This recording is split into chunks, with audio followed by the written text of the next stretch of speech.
No. Oh my goodness. And then there were 3. Goodness. Well, hello everybody. Thank you so much for being here for the Music Streamer Showcase. I guess kind of hype up round table. Oh, there's ads. No. I guess we shouldn't say anything fancy during the ads. Hello, Norix. Hello, Peyton. Hello, Bets, Emma, Gabby. Guys, it's so good to see you. Thank you for being here. I know we are a collective of 3 chats as well because we're here for Clea Music, Liz KTV, and of course, Chris the Cyberbard, and many of the other incredible artists that are going to be a part of this showcase. So I guess just kill time till ads are done? Question mark? I guess, yeah. Just kill time. Or we can just go straight into it. Oh my goodness. Hello! Look, it's a Mark. Yeah, I don't know if you want me here, but I can be a bonus guest. That's nice. Especially Mark, during ads. I would love you I can to be the ads here. guest. I think it would be nice if you're here. Yeah, it feels comfy. It does feel comfy, I think. Plus, Mark, you're such a huge part of this, and I think I would also like to ask you some of these questions too, because some of these questions are geared towards you. So that's right. Do your dramatic chipmunk zoom. Bye. Oh my god. No! Don't leave us. We beg of you. Thank you for hosting this, Carissa. I mean, of course. I'm glad to be here. Are you joking? I mean, when you told me about this idea when you were first thinking about doing it, I was just really stoked, and I was like, oh, that'll be nice. Oh, it's a cool little thing. And now this is what, your 3rd year doing this? Yeah, this is the 3rd edition, which is wild. That is crazy. That is crazy. Little Life turned into something completely different with like organizations and stuff and like all the things. Yeah, no kidding. It's kind of crazy how much you've had to organize and create for something like this. But of course, I'll ask you some questions about that. Any update on ads? How are you on ads? No idea. Chat, how are we on ads? Chat, how are we on ads? How are we doing, chat? Also, chat, can you hear all of us equally? I'm out of ads. Oh no! Oops, all ads. Nice. What ad? Fantastic. Hey, Angel, Alex, Jesse, Emma. That's awesome. Nancy, Chris. Okay, cool. Good. Awesome. So right off the bat, I want to go ahead and ask everybody's name. Obviously, say your full Twitch handle name, and then the preferred way that you would like people to address you. Go ahead and do that first. And let's start with Clea. My full name is Clea Llewellyn, but my Twitch handle is Clea Music because I didn't want to put the other streamers through trying to spell that Welsh surname, but I might go back. I have identity crisis a lot. Anyway, and the other bit. You're good. And the other bit I was supposed to answer is, just call me Clea. That's great. Perfect. We'll call you Clea. Awesome. Liz KTV, can you tell us, obviously your full Twitch name is Liz KTV, as we know, but how would you like us to refer to you as you are here on behalf of Liz KTV? Yeah, my name is Marcel. I'm half of Liz KTV. Usually I'm here with my wife. Her name is Liz, but cool. She's not feeling so well today, so I'm representing the both of us, trying my best. And yeah, I'm Marcel. Well, thank you so much for representing both of you. And we know that Hemeta was supposed to be here today as well, but Hemeta is having some medical stuff as well. So we are here.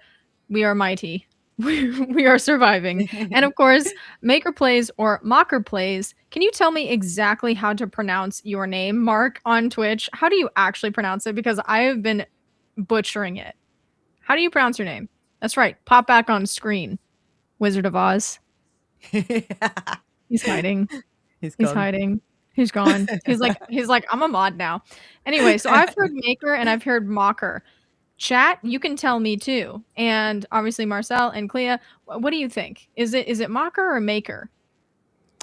I'm a Maker Plays person. Yeah. That sounds weird. Are you a Maker I'm a Mark person. You're a but Mark. also Mocker instead of Maker, I think.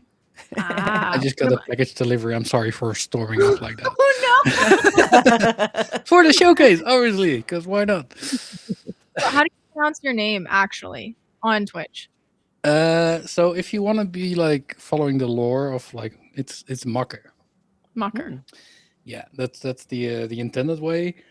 But Mark is fine. Anyone that knows me by name, just call me Mark. Can you Maker also explain fine the because it. moniker? Sorry. Can you explain it? What is that like a in the language that you speak mocker?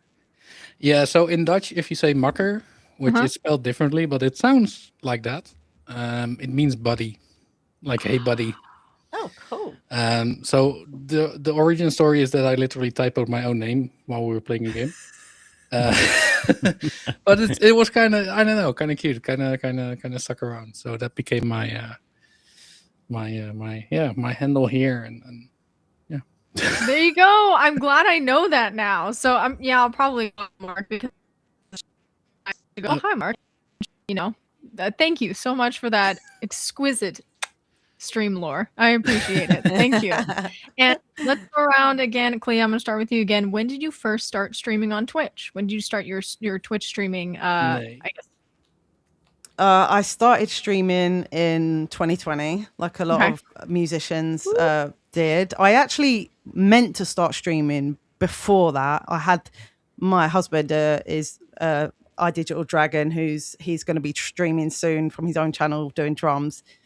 He had like said, "Look, this is happening," and I was like, "Oh, I don't know," or whatever, and so I had it on my phone downloaded, but never took that next step. And it was actually just obviously the pandemic that created the time and space vacuum that allowed me to transform into this tech genius Yes. now.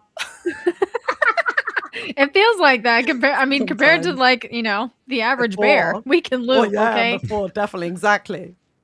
That's incredible. Well, fantastic. What about you, Marcel? How long has it been for you? Yeah, same year, March 2020. I guess it's when a lot of things happened, especially also in the music category. Stumbled upon Twitch through YouTube videos, and I didn't know what it was. And then I looked into it at some point, and we started sporadically in March 2020, and then I would say about 2 or 3 months later, we started doing it very regularly, and have kept on doing it ever since. No kidding. No kidding. Yeah. And of course, Mark, how long have you been streaming? I think 3 years. 3 years. My goodness. Yeah. That's incredible. And for me, it is it's going to be 6 years in October. So Wow. we're all in good company. We're all in good 2020 kid company. Yeah, we're all here during the pandemic, aren't we? Yeah. Absolutely. So tell me, everybody, I want to hear, what is your favorite thing about the Twitch music community? And I'm going to start with Mark for this question because I want to hear Mark's boy. perception first. What is your favorite thing about the Twitch music community? I mean, it's just a lovely bunch, isn't it? It's just very welcoming, friendly, supportive. I just really like the live music as well. Obviously, the imperfection of it, the realness of it, the authenticity, and it just brings in like a really nice group of people. And I didn't set out to find Twitch music first when I joined Twitch. I had this idea of wanting to get more comfortable on camera. So why not stream while I'm playing games, and maybe some friends will join. But like this community just randomly stumbled on my path, and it's been lovely. It's been, even though I'm not a musician, just that's that side of Twitch is one of the few very nice places on the internet, I'd say. I would say it's one of the few unspoiled places on the internet. The internet is a big and scary place. So Twitch music can really feel like a nice microcosm. Liz K, TV, Marcel, can you tell us what is your favorite thing about the Twitch music community? Yeah, I think it's kind of the same. What Mark said, I think it's a very wholesome place. I think that many people really genuinely support each other also without a lot of elbowing, and like everyone is just like, because we're all different, if people like play the same game or they share like the same audience in the sense of a game, I think it's very competitive. but in music it's so individual, and it's just like as a musician you can celebrate other musicians too for the way that they are different than you, and I think it's just really beautiful. And like yeah, you said it before, the internet is a big scary place in many regards, but I think, and we feel and we see it in our moderation actions, that it's just such a wholesome and sweet space. And yeah, that's what we're all about, and it's just really nice to be part of it. It is really nice to be a part of it. I absolutely agree. And speaking of which, we've had this incredible hype train already Right. happen. We're on level 2 of a hype train. Thank you guys so Let's much go. for it. I appreciate it. You guys have been super, super supportive. And of course, let's go ahead and take a look at that dono goal up at the top. My goodness, you guys are monsters out there giving so much for us to come together. And that is such a big deal. Free Dane and Friends says, get supported, nerds. And we appreciate it. So thank you. And Clea, of course, what is your favorite thing about the Twitch music community? I think my favorite thing is being able to see and connect to like my field a bit more, like as in, you know, like I'm from a town, and it's like, you know, I might not be getting into the city. I'm a mom, like I wasn't connecting with the actual artists that maybe I should be meeting in real life, even before the pandemic, really, I would say. And you're trying to make a living. I'm doing covers gigs, all of that stuff. So being able to see this field that's international, you know, and seeing all these other musicians that do what you do, like they're well, everyone's different. Like Marcel said, everyone is different, but you know, being able to see those people are out gigging, those people are streaming, like those people are busking, and feeling better about myself, really, and just feeling like I found somewhere I really fit in. Yeah. It could be And weird. I would have to second that as well, Clea. I think it's been kind of weird. I've always seen myself as an underdog music wise, and I've always felt like I've always been right there. I've always been on the short list musician wise, but I've never like gotten the gig, or like if I do get the gig, it's kind of like once in a blue moon. And I never ran with like the cool musician crowd. Like I was always kind of like the odd kind of theater kid. And I'm not gonna lie, I've had a lot of managers and talent managers and people tell me they had no idea how to market me. They had no idea how to market me, and they didn't know what to do with me. And then I come on Twitch and they're like, yes, yes, yes. And the audience is like, please give us everything. Give us your original music. And the entire reason I have original music online is because of Twitch. I would not have put out original music if it weren't for Twitch music. Yeah, love that. So I love this community, and I absolutely agree with every single one of you. This community is just a beautiful, wonderful thing. What do you feel that the Twitch music community could do better, or something you would like to see more of? And I'm going to start with let's start with Clea again. That's a interesting question. It is, and I'm sorry, it might be loaded. What could we improve on as a Twitch community? Maybe as a Twitch community, and I you know, if I say like, what can Twitch improve on? Like, okay, that's opening up, that's opening, you know what I mean? That's opening a Pandora's box. What do you think Twitch music community, or maybe our corner of the internet, could do better at, or do you think you'd like to see more of? And it doesn't have to be like, oh, they suck at this. It's like, I'd like to see more of this, you know, not to put you on the spot. I would actually go with what Mark is doing, because what Mark is doing is very special, and has like, I'm one of these people that's, I'm kind of hard to nail down on stuff for various reasons, and it sometimes seems like whatever it seems like, but there's so many different things going on in life that you end up like, I don't have the money, my car is broken, I've got kids, all that stuff. And it can make it really hard to say yes to things that you want to say yes to, because actually the pressure of adding those things in and not doing well means you don't want to do them at all. And so things like what Mark is doing, because he's so patient and calm, means that you actually feel like, okay, like he's been so patient and calm with me, I feel like. And so it makes it feel so welcoming that you're like, yep, I can make this happen. I want to make this happen. And so more things like that, more like kind of affordable ways to see each other in real life would be, my answer. I absolutely agree. And I think Mark is not only patient and kind, but also organized.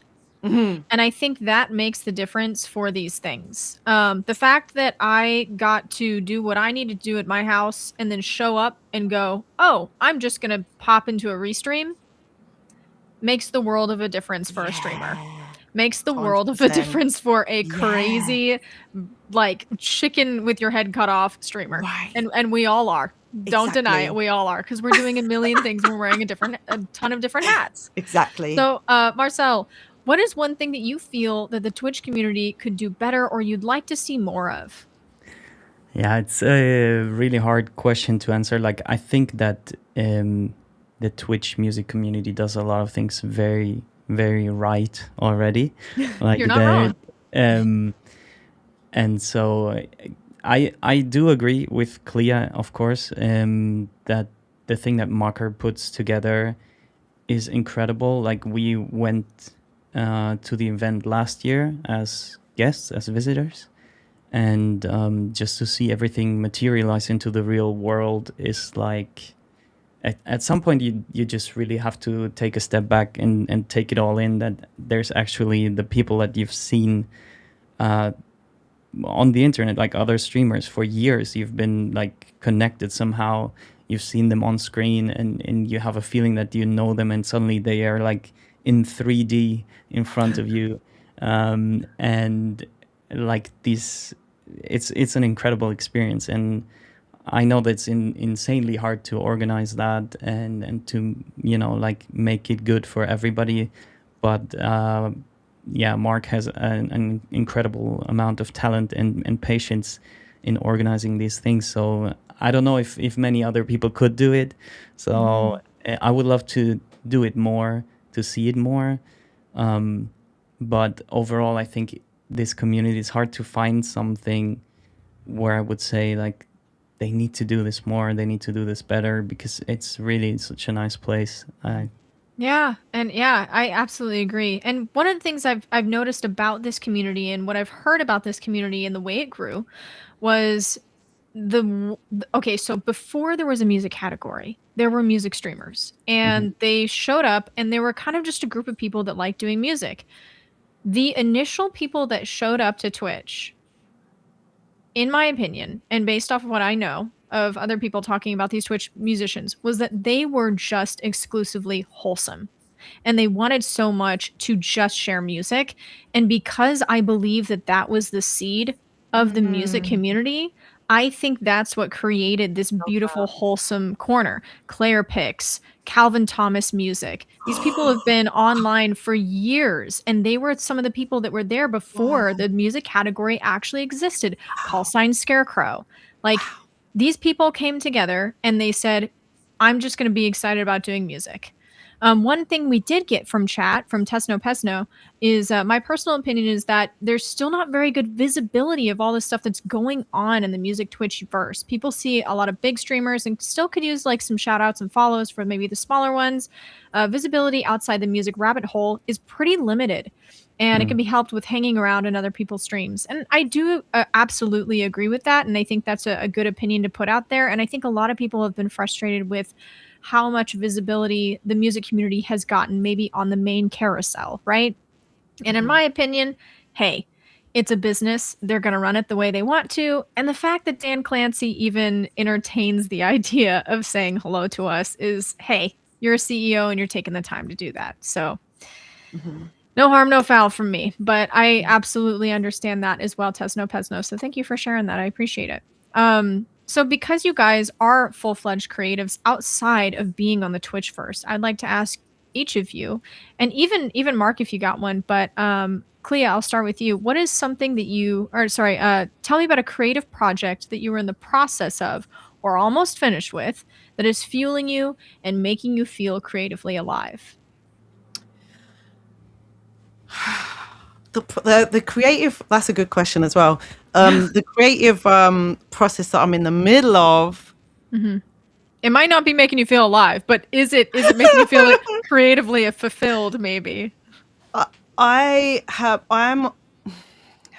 I mean, essentially what I'm doing is documenting my work at the moment. I'm just trying to actually I feel like I'm going to go off on a tangent, and I'm trying not to, but Please basically do. Please do. battling those kind of like the self-doubt. Okay, like let's battle that one, and then okay, what's the next one, and battling all of those things to get to the point where oh, it's Spotify, I can't even sell CDs now. Da, da, da, da, da. Like the actual like place that you're releasing music into is a different place now to what Yes. it was before.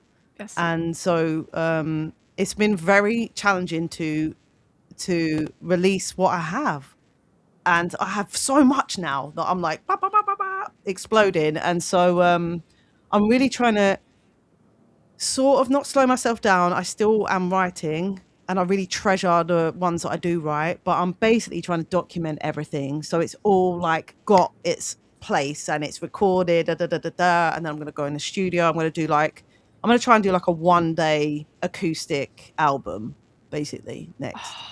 Just live. I'm not the whole honestly the whole process of recording in the studio, which is something I'm doing at the moment, is enjoyable, but it's not what it used to be for me now. I'm a different person now, and I just feel like the world is so different, and I'm frustrated with spending the amount of money I've just spent to it's just not happening like that. It's just not. So it's for me, it's got to be live music. I'm just like, let's get it out there. So I'm just trying to get to that point really and just clean up my act all the time and just make sure my songs are all kind of like properly documented.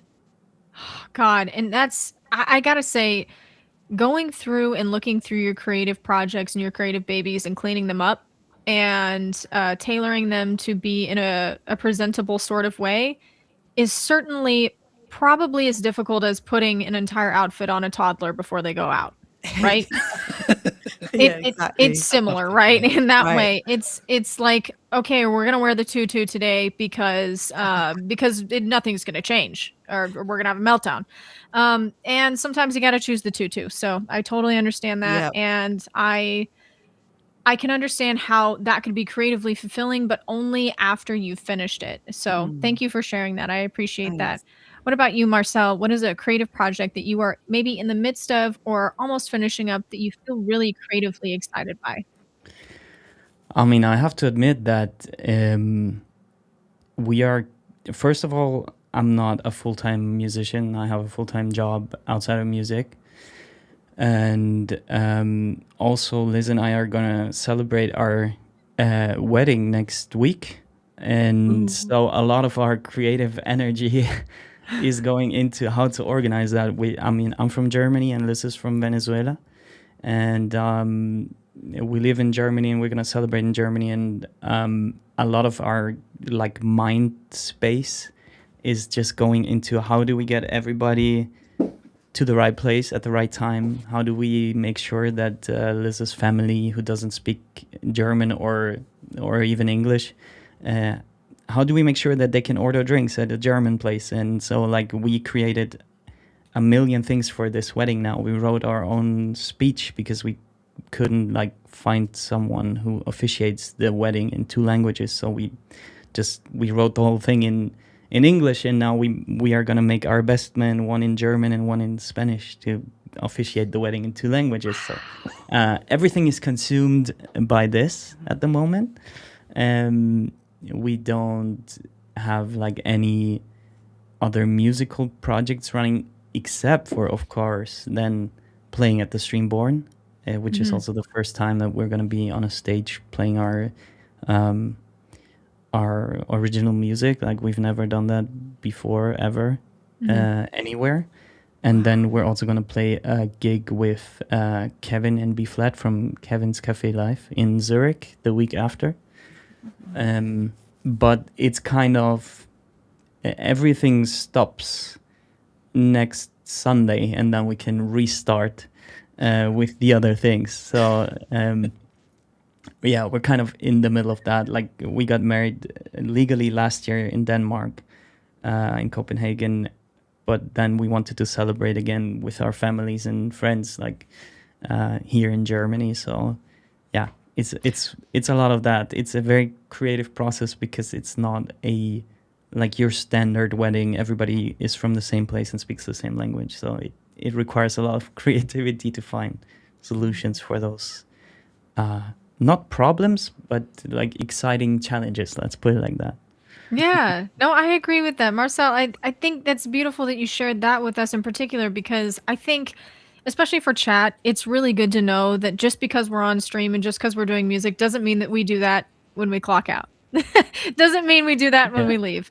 A lot of times we have a million other things that we're doing and a million other things that we're feeling into.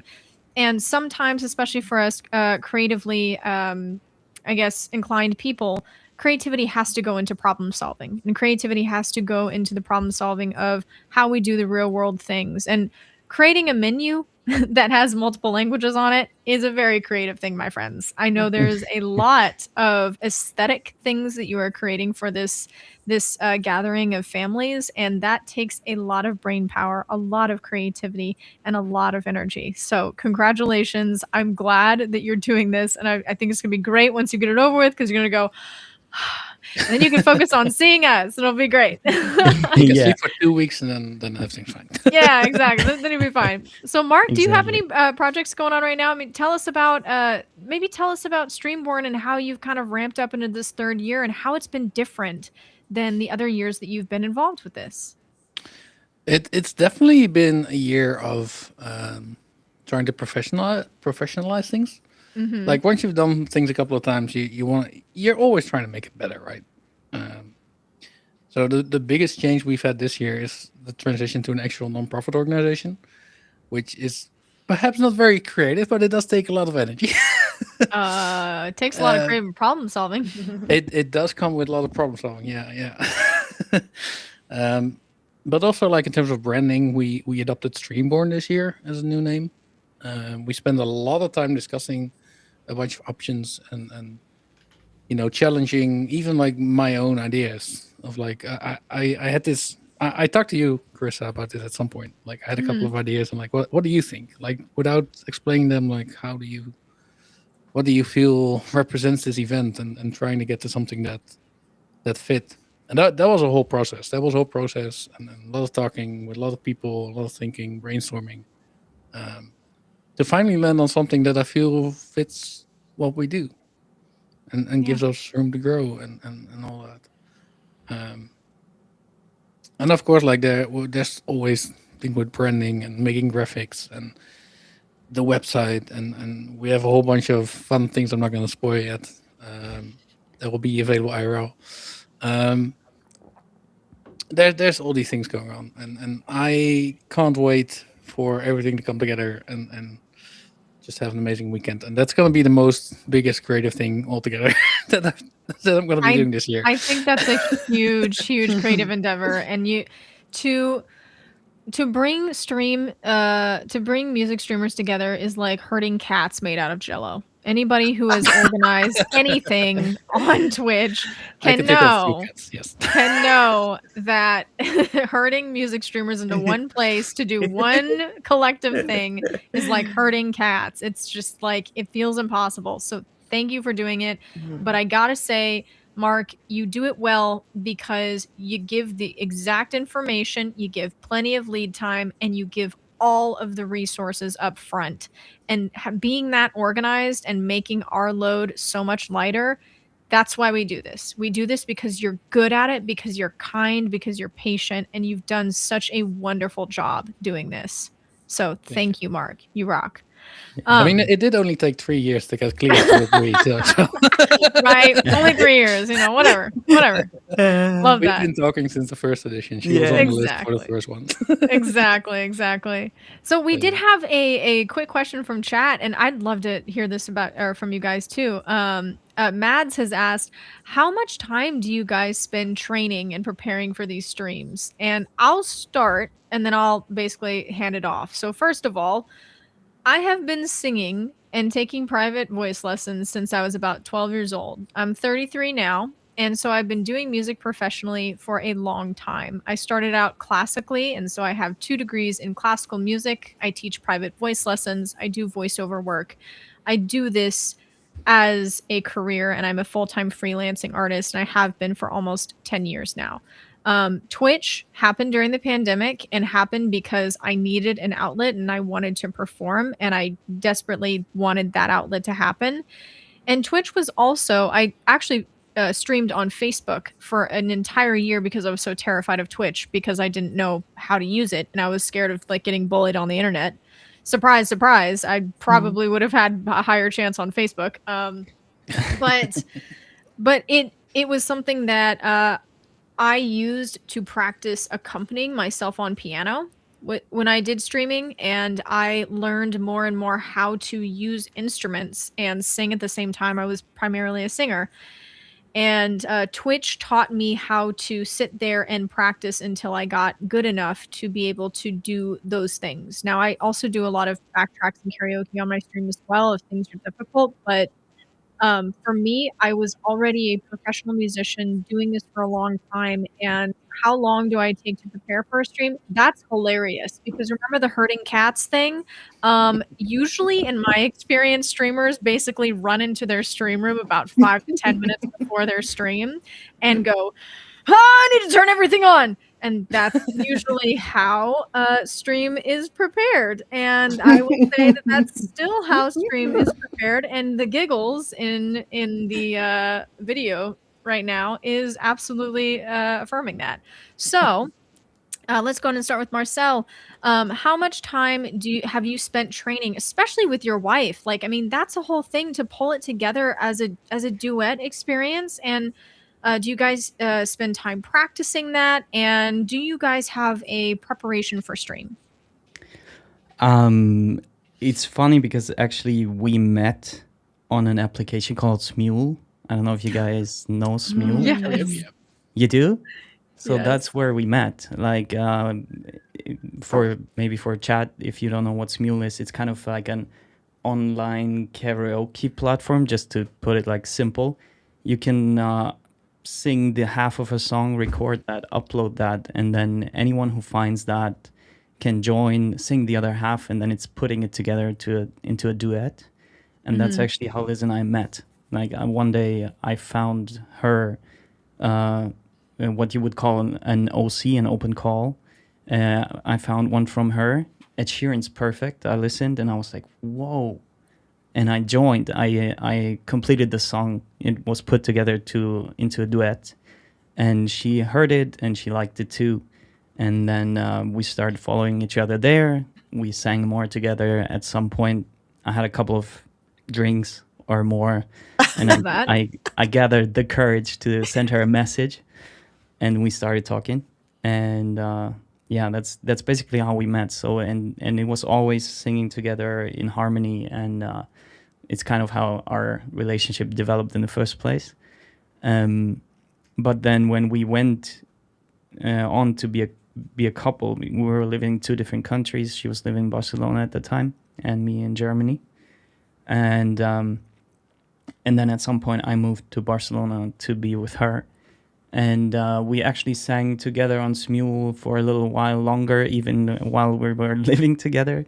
But then it kind of faded out, and we were just singing around in the living room and stuff like that. So we're both not anywhere near professionally trained musicians or something like that.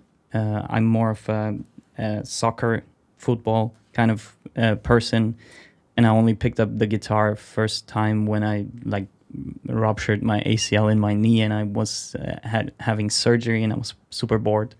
And yeah, we had this guitar from my grandpa, and I picked it up and found a liking to it. And Liz played the piano back in Venezuela already. And yeah, so then when we started streaming, we were actually both not very confident with our instrument skills. So we started with backing tracks only and did that for the better part of 2 years, I think, before we even introduced my guitar into the streams.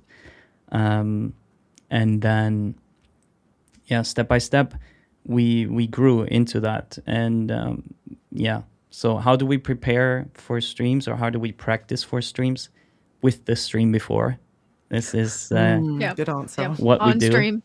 Yeah, exactly. Because as I said before, I have a full-time job. I work until 5. We have dinner, and then we start the stream at 7. And that's just how it goes. We do it 3 times a week. We've done it for 6 years, almost 1,000 times, I think, by now. And so practicing while we're doing it, there's not a lot of time when we're not live to actually like sit down and practice music. It's not often possible.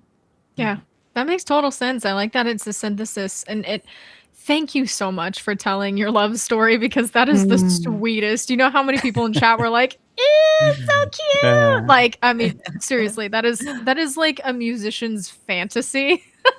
Like, I just met on this app when we just harmonized with each other and fell in love. Are you joking, Marcel? That's hilarious and amazing. I love it. It's I so know. good. We all Yeah. melted into goo collectively as you were telling that story. So thank you so much for telling that. Clea, Thank you. how much time have you spent training for this? And how do you prepare for your streams? I would say now exactly the same as what Marcel said, what you said. Just like run in here, switch everything on, make sure I've got the stream title right, and then let's go. And fix things that break that you didn't expect to break. But before I started streaming, I played a little bit of piano, but mainly I played guitar and sung and was a singer-songwriter just literally with the acoustic guitar. I did have also an electric guitar since I've done music ever since I was a child as well. So I had this electric guitar, but I didn't really ever play it and stuff. So basically streaming just ended up affording me this time that I could only have dreamt of having. And so actually it's been like a dream come true because as a musician, I really wanted to like basically discover my potential. That's what my sort of tagline in my head was. It was never get famous, do this, da, da, da. It was no, it's Too late. yeah, I'm famous now. It was like just how can I discover my own potential? Like what can I do? What do I want to do? And stuff like that. And I just it had never been an option for me to like use a studio or use a computer. I did do computing at school for a little while, but not really. And I was a bit naughty. And so I didn't really like get much done in the way of computing. I didn't have any confidence on it or anything like that. So all of this is like a 5-year-old like experience, if you know what I mean. There was none of this in my personality before. Yes. And I'm now actually in the process of trying to marry those two parts of myself back together, like as a singer-songwriter properly with all this. And that's the part of the process of what I'm doing. But yeah, I also want to say I think a bit of a geek in terms of I actually have a lot of preparation in notebooks. Like I have different stream ideas. Like I've got pages and pages of stuff that I've done over the years. I can't say I've done them all, but like stuff like I wanted to have like segments with like orange segments, you know, like pieces of orange, like just little graphic ideas that and it's all in the books, but it doesn't always get done. But there you go. You know, it's there. Honestly, that's going to lead me into the next question that I think you could probably elaborate on a little bit more. So Twitch rewards consistency, high energy, and constant interaction with our chat, right? But it does require deep creative work that Cleo was talking about. Having these ideas, right? You have to songwrite, you have to arrange, meticulous studio production, as we know. And it often requires isolation, quiet, and hyper focus. How do you balance the demand to be 24/7 accessible entertainer with the need to protect your sacred space as an artist or somebody who creates lasting art? Do you ever feel that like this platform forces you to prioritize content creation over your actual music craft? And Clea, I'll let you continue on that because you were kind of talking about that. I know that's a hard one. It is a hard one in terms of the actual truth of it is no, because this has allowed me to transform and completely, you know, it's as we all know, like you say live streaming and people don't necessarily understand the breadth of what that can mean to a person and that it can mean different things to the different streamer of what their own experiences are going into it. But what it allows you to do in that time when you're using it as practice, like Marcel was saying, if you're taking this time to be like, I allow myself in this time to learn anything that I need to learn. If I'm in the mood for learning, we're going to learn. Yeah. And so we might learn a new thing on here. We might learn a new thing on an instrument or a multitude of them. We might learn a new song. I might not be in the mood for learning, you know, and then I'm going to just do some karaoke or whatever I want to do just to relax. But all of that time is muscle memory anyway. So everything is like a plus. And the thing that Twitch really taught me, I was saying this to, I teach in here, I teach singing students and guitar students. And I was saying to one of them that the thing that it's been amazing for is like, actually, I've completely lost my thread now that I've said that. I've lost my thread now. It was something to do with teaching. I can't remember what I was saying, but I was saying about the emails that you get from Twitch, that basically every time you got the email, it was like, or from Stream Elements or whatever, it was like, oh, you know, you had like, you made this money. Or if you didn't make money, it said, oh, you had this many people chatting. Whatever was the best thing that happened, it made that bigger. And I wasn't used to that way of thinking at all. I had quite internal negative voice, right? So this has transformed my brain essentially of just like, no, how do we just incrementally have those little rewards all the time and build your sort of yourself up essentially, which has then obviously gone into my teaching and just my whole way of thinking. I don't even remember what we're talking about, but I love Twitch. It's great. No, I agree. And I absolutely agree with that. And honestly, my question was long-winded. It's basically like it rewards consistency, high energy, constant interaction, right? And how do you deal with the balance and the demand of being that 24/7 accessible entertainer? And I think you answered that really well. Like there's a lot that goes into that. I would love to hear this from Marcel's perspective because Marcel, I know you're doing the job thing and you're doing your main focus is something else, and you're also an active person. You have a lot of other hobbies, and like this is kind of just a hobby for you, but you have a check mark next to your names. Like clearly people like to watch you, and people like you are verified on this thing on Twitch, and you are a partner on Twitch. And compared to affiliates, which is what we are, like Twitch partners are a little bit rarer, right? I think there's like 30, 40K Twitch partners now compared to like the tens of thousands of affiliates. So like you're doing something right and you're doing it well. How do you balance maybe being that 24/7 accessible entertainer? And do you feel that you have to protect your sacred space with your wife? Because you kind of are showing a huge part of your life because you both are showing up in that way. Can you talk on that? Yeah, it's a very complex question. I'm just gonna go to Harvard for 2 weeks and then I'll get back to you on that. But I'm just gonna create a dissertation and come back to you. exactly. No, but it is a very, very valid question, and like for me, I mean, Liz is basically it's her business, right? Our channel is her business, so she does like all the things in the background, so that I can focus on my day job and then come here and be part of the channel either way. And we do sometimes, I mean, you talked about the check mark, for example, and about consistency. And I think when we started, we both had like regular day jobs, but Liz was very unhappy in the one that she had, and it was not a great job, didn't pay well. And when we got together and we started Twitch, and after some months, we saw maybe we could like have a stream of income from there too. And maybe you don't have to be miserable every day anymore by going to this job that leaves you absolutely devastated. And so she got out of there. And that's also the moment when I think we decided to see this as a business, as a stream of income for our family. And that's why we're taking it extremely serious, like consistency wise, because this is absolutely the thing that keeps you on the radar. Like it can be really draining, this thought of if I'm going on holiday for 2 weeks, maybe half of the people will not remember what my name is anymore. And like it can be very draining, but for us this is definitely a job to like and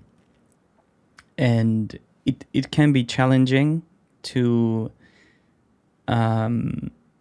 take it this seriously, to to do this as a couple also. Like sometimes there might be a day where you're like you have some friction between the two of you. I don't know, just normal couple stuff, right? But then it's like 6:45 and stream is at 7.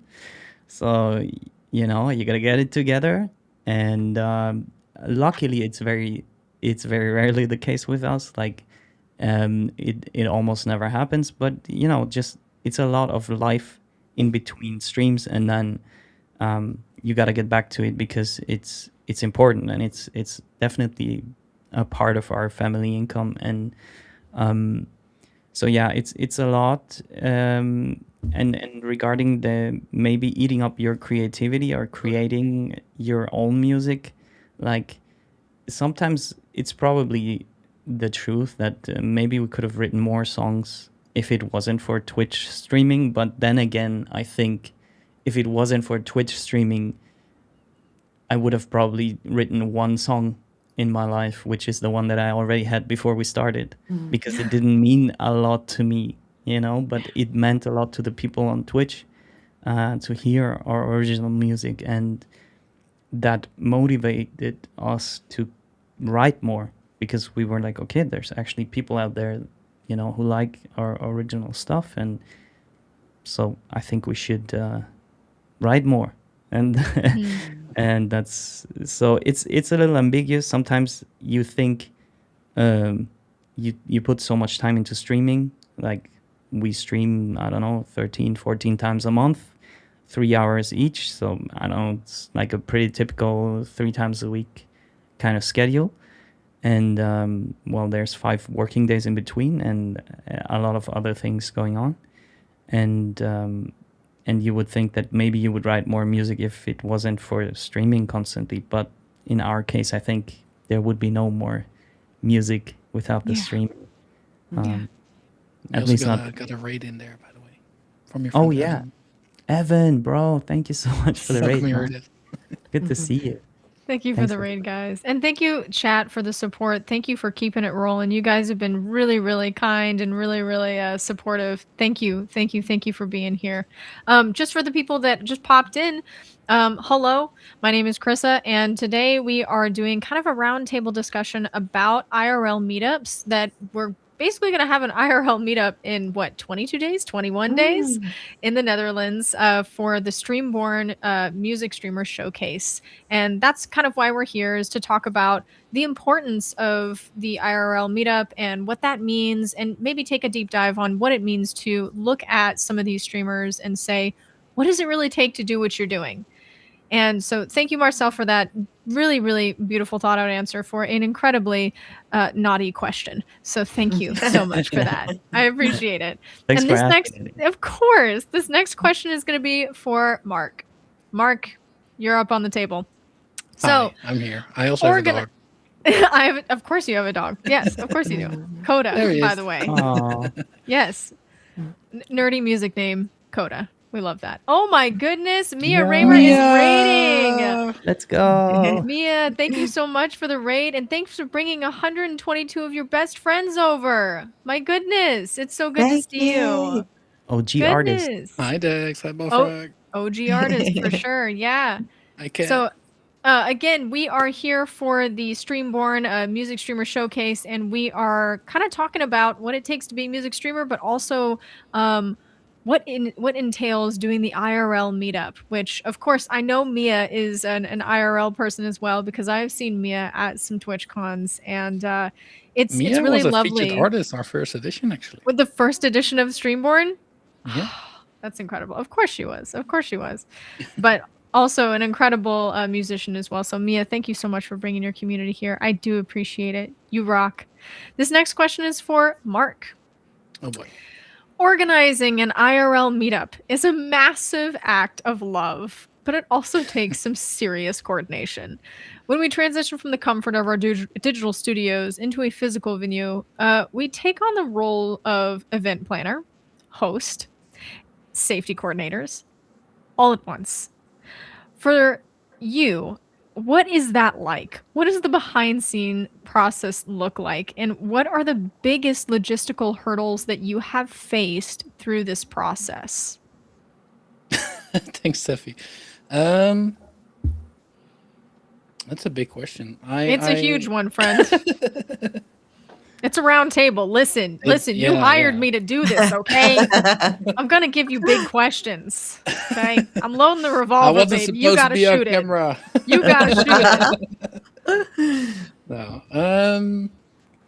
I think I mean, there's obviously a lot of behind scenes, a lot of planning, a lot of HDHD hyper focus on all the different details of all the things that go into it.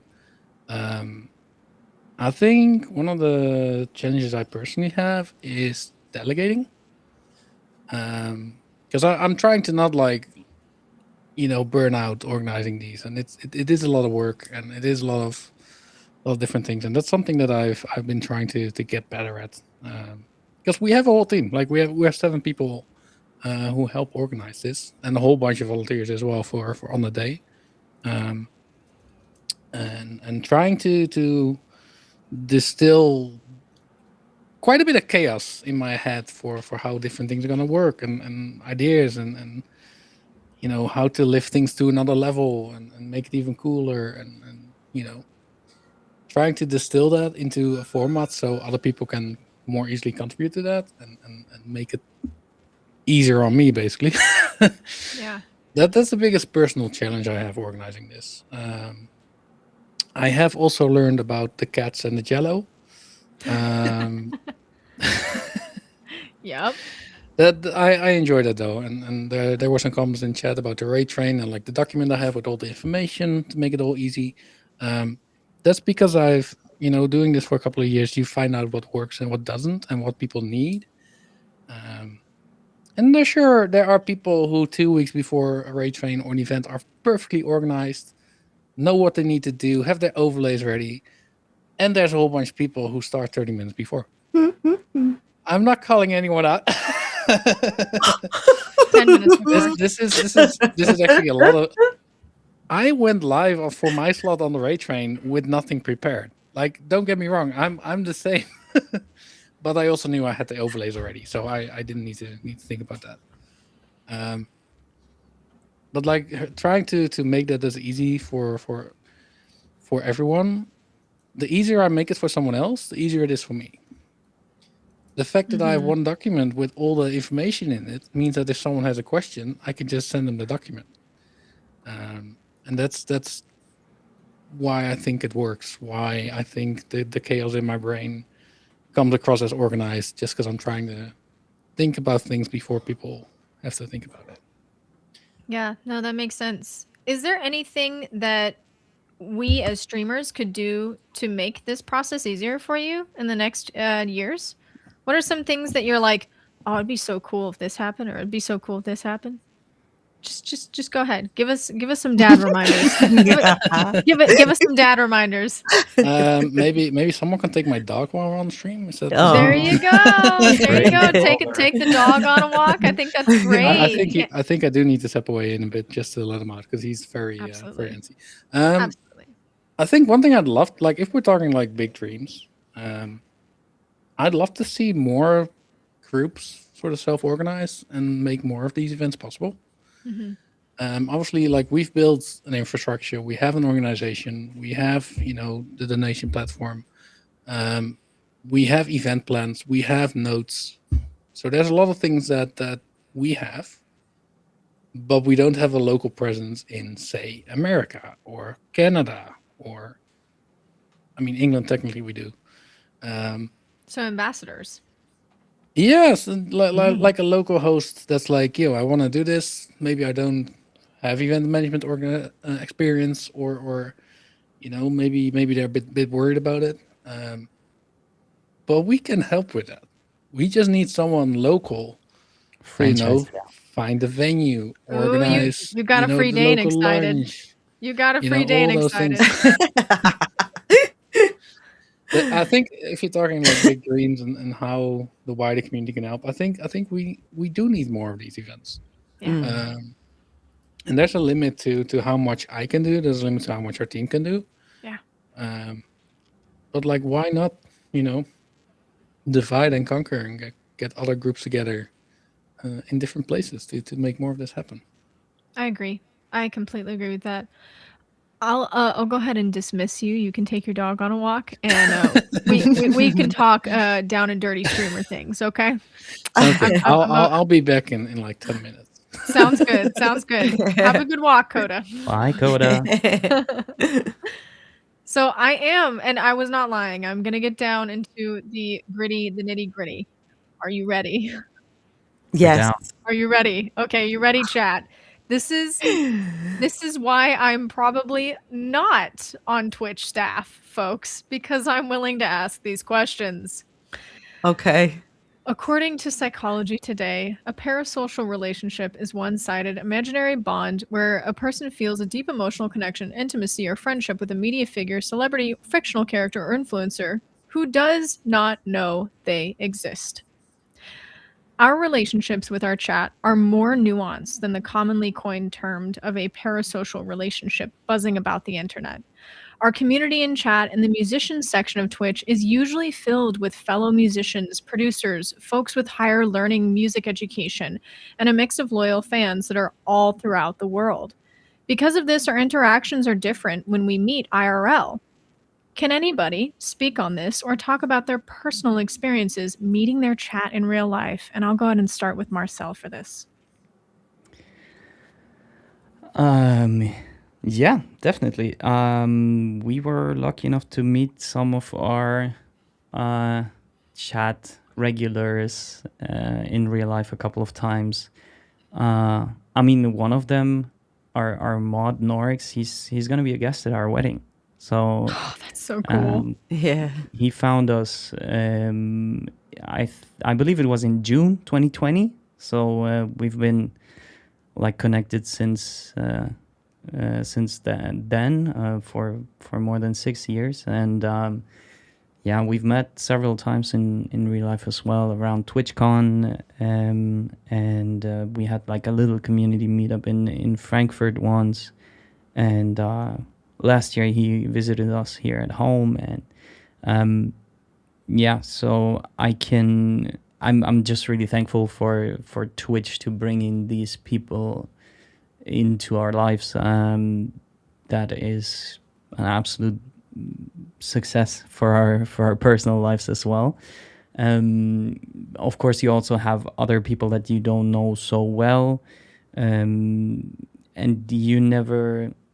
It's a little strange because sometimes you would walk into a room or you would walk through TwitchCon and someone approaches you, like in a sense that you can just feel that they're kind of approaching you because they know who you are, but you have no idea because they are not like wearing their username on their forehead, you know? I mean, maybe they have their badge and it's like somewhere on there, but you're also not like, especially me, I was trying to avoid looking at people's chests all the time. It can be very risky because that's where the badge is, you know? So, Yep.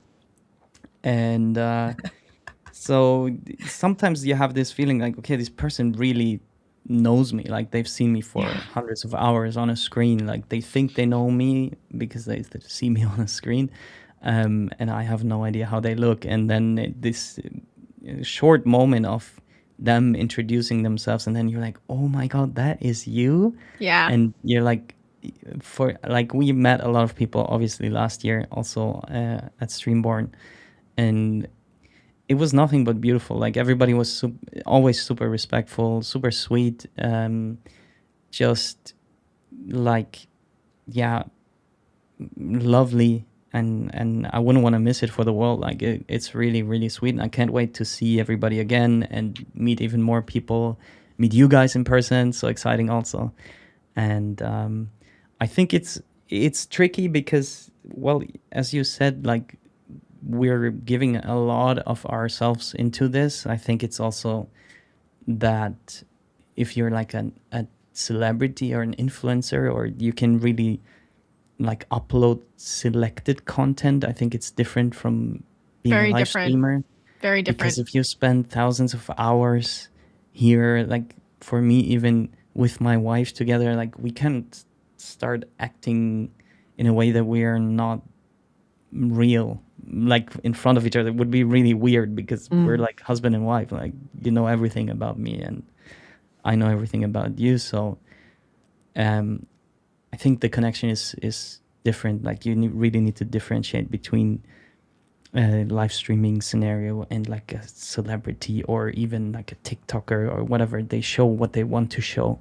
But I think if you spend hundreds of hours with people, even though it's like one-sided, let me put it like that, but you can't really change the way you are for such a long time. I mean, I sure couldn't. I would be burnt out within a week if I had to pretend something. So yeah, I mean, overall, I can only say 11 out of 10 IRL meetings with anybody, fellow streamers or community members. Everybody super lovely, just like in chat as well. And well, if you see me, just tell me who you are, and I'll give you a big bear hug, and I'll And be make sure to happy. raise that name tag super high, so Exactly, that like, get it Marcel out of doesn't the have danger to. zone. Yeah, put it next to your face and say, "This is who I Exactly. I'll be am." there with Okay, my wife, you know. there you go. Put it next to your head and say, "Don't worry, This Marcel. is Don't me. worry. This is who I am." So Exactly. that's pro tip. Pro tip for when you guys show up to Streamborn. Put your name tag up to Yeah. your face like you're being, drafted for something. Yeah. Thank you. I appreciate that. So Clea, how have you kind of seen this parasocial relationship happen? Has it happened in your chat? Has there been some one-sided relationships that you've had to kind of wade through? And have you had any IRL meetups where you've got to meet your people in chat? And who is showing up in your chat? Are these colleagues? Are these musicians? Are you seeing the same kinds of patterns in your chat? I've definitely had IRL meetups, and yeah, same as Marcel said, 11 out of 10. It's been absolutely brilliant. And I saw my mods last summer.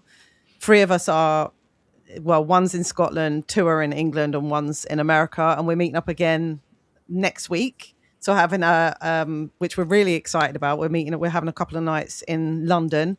So like the week before the Streamborn Festival.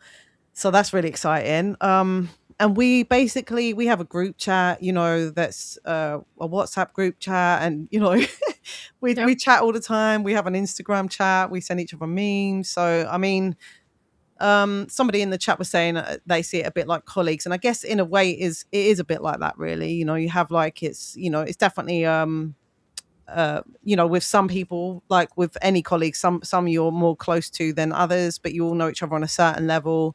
Some you're gonna hang out with and have around your house even, or go out and go for coffee with. It's it is a different thing. I do think it's different to the parasocial thing that's been described, and it's a weird thing to get used to. It is it took me a while to get used to what it actually was. Mhm. And I've had times where maybe I've definitely had to draw a line with people as well. I've had some experiences where we've clashed. It's not necessarily some people that go too far or whatever, and you have to like go, okay, there's a line. Yeah. You have to kind of deal with that stuff. And not everyone's going to like you. You're not going to like everyone. It's just like normal life. But yeah, like Marcel said, you can't go and stream and try and put on a character for the whole time. It would be absolutely exhausting. So that's been, it's actually helped me a lot in other ways in life because of showing up, and you, no matter what kind of state you're in, essentially pretty much I've turned up, and so it's kind of, it's just made me more sort of consistent in that way. I love that. That's I do incredible. I do have other musicians that come into the chat. I've got some really nice Sorry about it. She go That's all right. crazy. Yeah, I've got a lot of nice musician friends that I've made on Twitch, and then I do have a lot of other people that are. I've got some people that are in England and have then come to gigs now, which is really cool, and that feels really special. I've had a couple of times where that's happened, and that actually is really really special because it's like having people that like know you on a different level, and it's like you have this little corner, you know, they've got your back, and it's like it's really nice. It's a lovely feeling actually. It is a Yeah. really nice feeling because they know you in ways that your normal, I guess, just run of the mill audience isn't gonna know. And Right. you again, Clea, like you are just organically going into my next question. So I want to start with you again, but when your chat becomes a tight knit support system, viewers often share their own heavy personal struggles, mental health journeys, or life hardships in chat. And as independent creators, we aren't trained counselors yet. We deeply care about our communities. Have you had to balance being empathetic and also being a safe space for your folks while protecting your own mental health boundaries during a stream? Now, let me preface this. I understand this is a hard conversation, and if this is too much and if this is It's something that okay. we want to edge against, totally fine. But feel free to share what you feel comfortable sharing. I can answer that in the way of I also experienced this as a teacher. I actually experienced this as a musician, as a human, a lot. Because Yeah. I think as an artist, one of the battles is that your job is to be open.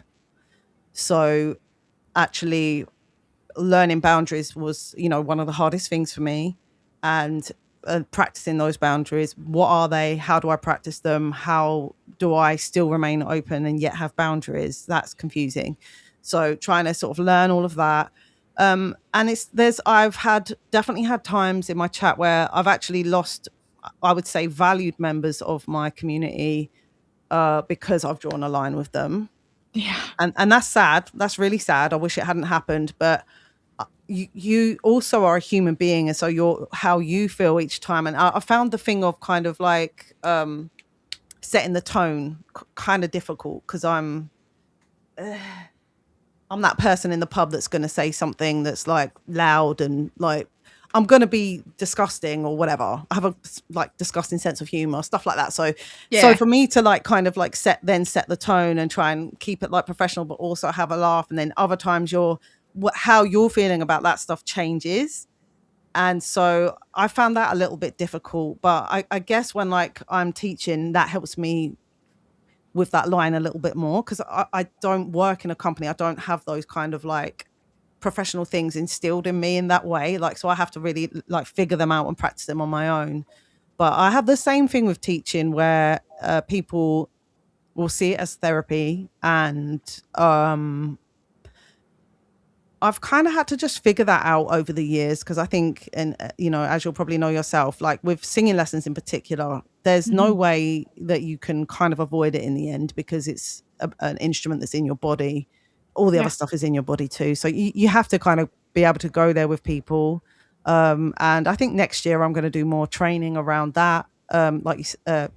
You know, probably do a counseling. Like I'm going to do a lot of training next year, essentially, because all the work that I'm doing, and I do training with like, I do community music as well. So within that, like I'm about to do some like suicide prevention training. And so I have to kind of go into the safeguarding, all of that stuff. So you have to go into these heavy areas quite a lot. And by doing that work, I've learned quite a lot about how to manage those boundaries. But you do have to deal with that on Twitch. And I've learned how to just be honest and say, like, can we, you know, there's certain areas where it's like, it's sensitive and I don't want to look at that necessarily sometimes when I'm trying to create. And so, yeah, and the mods are good as well. No, I absolutely agree with that. And I think it's interesting going into this spot because I've also very much struggled with that. I enjoy that you specifically said, like, we are creatives, we are open. Like, we quite honestly, guys, Twitch music streamers, like we become the bartenders at the end of the night.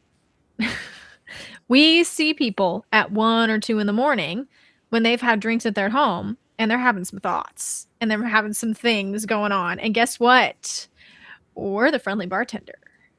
And so I think it's interesting to think about what that dynamic really does to the streamer, does to the IRL community, does to our chat, and how do we mitigate that? To me, it's a conversation that is an icky one sometimes, but I think we should talk about it and be very clear about it. Marcel, do you have any comments or ideas or thoughts about that particular situation or mitigating big emotions in the chat? Yeah, I mean, in general, I think in the very first moment, I kind of try to take it as a compliment that somebody would feel safe enough in our stream to open up about something emotional, like, so that my first reaction is not like, ooh.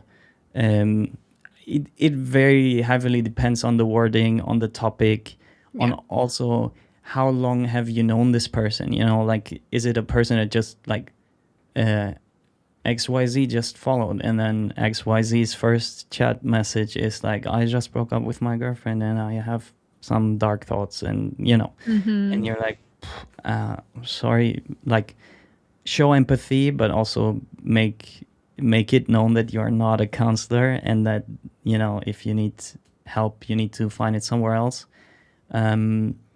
But if it's like a regular that has a bad day, I think it's a very different thing from someone just coming in and just the only thing they ever do is like trauma dump massively, and then like everybody is like stunned, nobody knows what to say, and then they just leave you with it, and you're like, okay, so let's continue. Here is 500 miles, da da da da. And so I think it's a very difficult topic. I really like I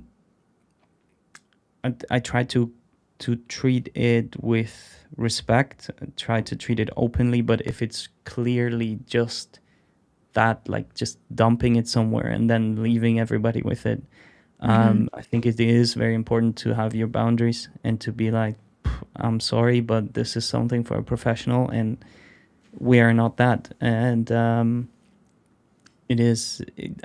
not saying that, like, our streams are also supposed to be a place where we can turn that around. If you're having a bad day and I don't know, work sucks, and I don't know, you just had a call with your mom and she was nagging, and you just like, Yep. like, that's not what we're talking about. I think it's not about somebody having a bad day, but really the heavy stuff that you just cannot deal with, and you cannot you cannot help them, and that's the worst part. Like, even if you wanted to, you're just not qualified, you don't know them enough, and You don't know them, you yeah, don't know their situation, and it's exactly. difficult to jump in and say, well, let me give you this piece of advice. Yeah, And I but it's understand that's a big part of it. Go ahead.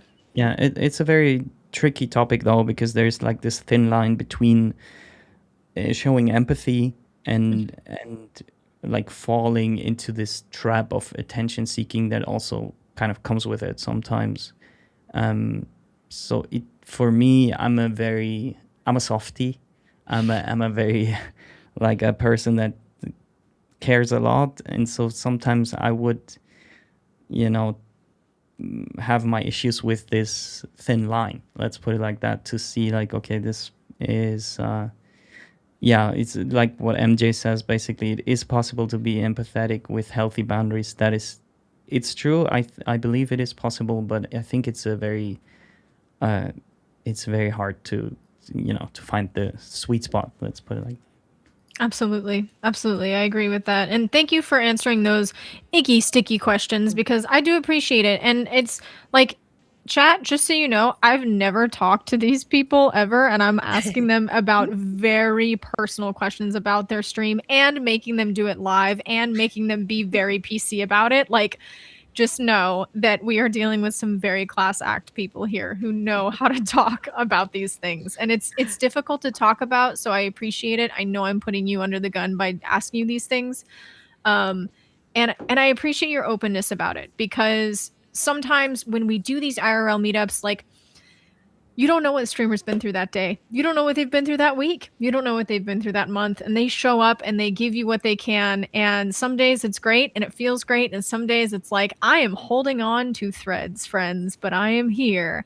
And that does become a part of streaming and doing that well. And I know any person in chat who has attempted streaming knows what it feels like to turn on that button that says live and go, now I'm perceived, because it's different.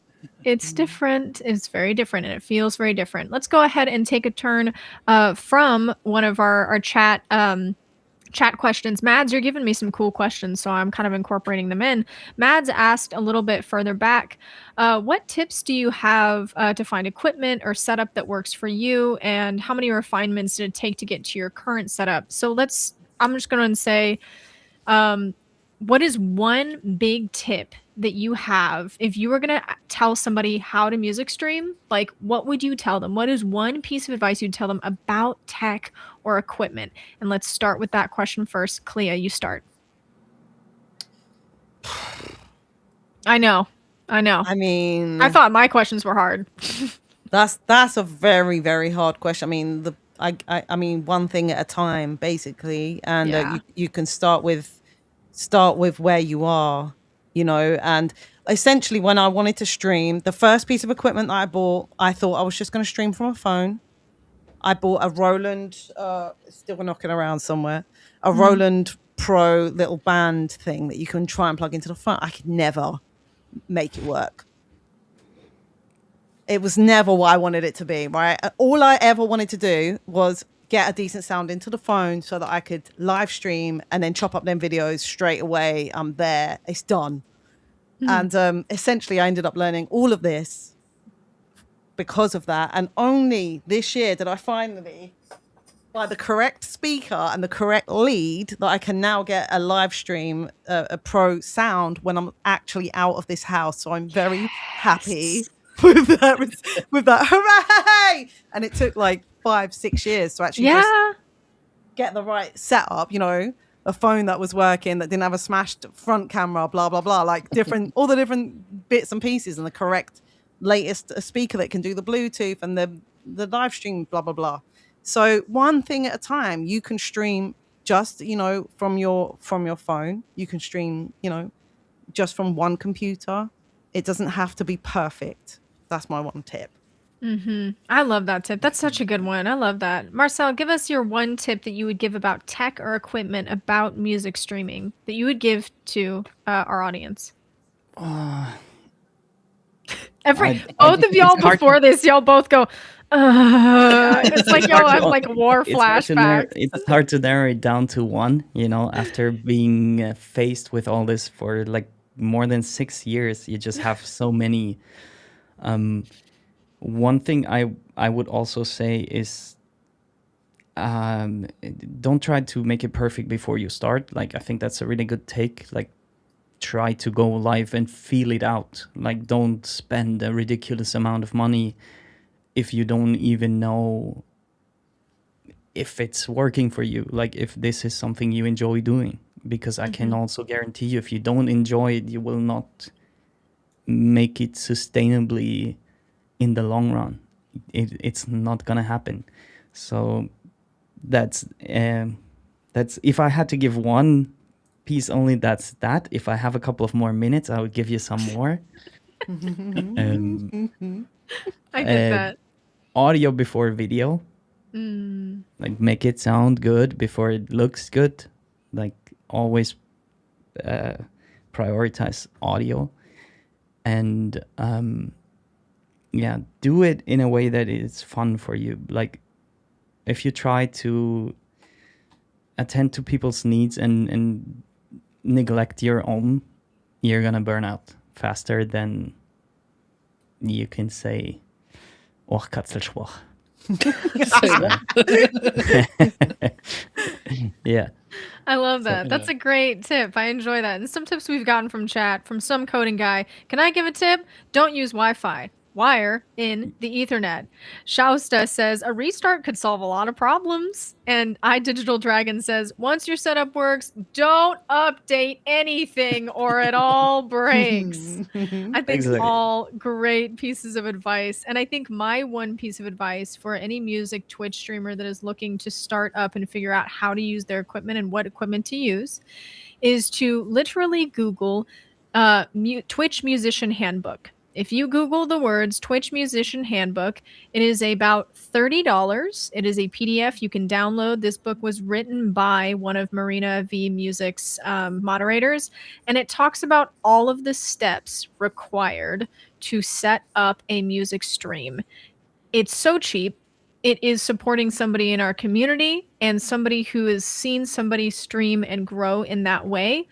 And I absolutely think that $30 is a fine paywall to pay for going through an entire checklist that was made by somebody who moderates for somebody who does music. So that is my advice. And good pieces of advice. I enjoy that. I enjoy that a lot. How many refinements? This was the second part of the question. How many refinements did it take to get your current setup? I'll start with this one because I feel like I've had a whole traumatic thing with this. So if you know me, I've been obviously streaming for over 5 years, but I have had tech situations where I have just sat in the corner and cried because like I just could not get things to work. I like have dramatically like teen drama slid down a wall and cried because of an RC505 and because I got feedback in my ears that like is probably the reason why I'm partially deaf. So like I have dealt with this stuff on my own for years, so I understand how frustrating it is. And as far as the iterations of my stream setup, it very much started, like Clea said, one step at a time. You start with one aspect at a time, and it grows and it grows and it grows. And if you're starting stream and you're wanting to do music stream, do not look at Clea, Marcel, or my stream and say, I want to do that. That's not how this works. You have to start with one piece of technology and keep adding. And you create your own Millennium Falcon in your house that you know how to touch and how to move around. But you do not buy all of the equipment for your Millennium Falcon because you will not know how to put it together and you get frustrated and you won't want to stream. You won't want to do it. You'll hate it.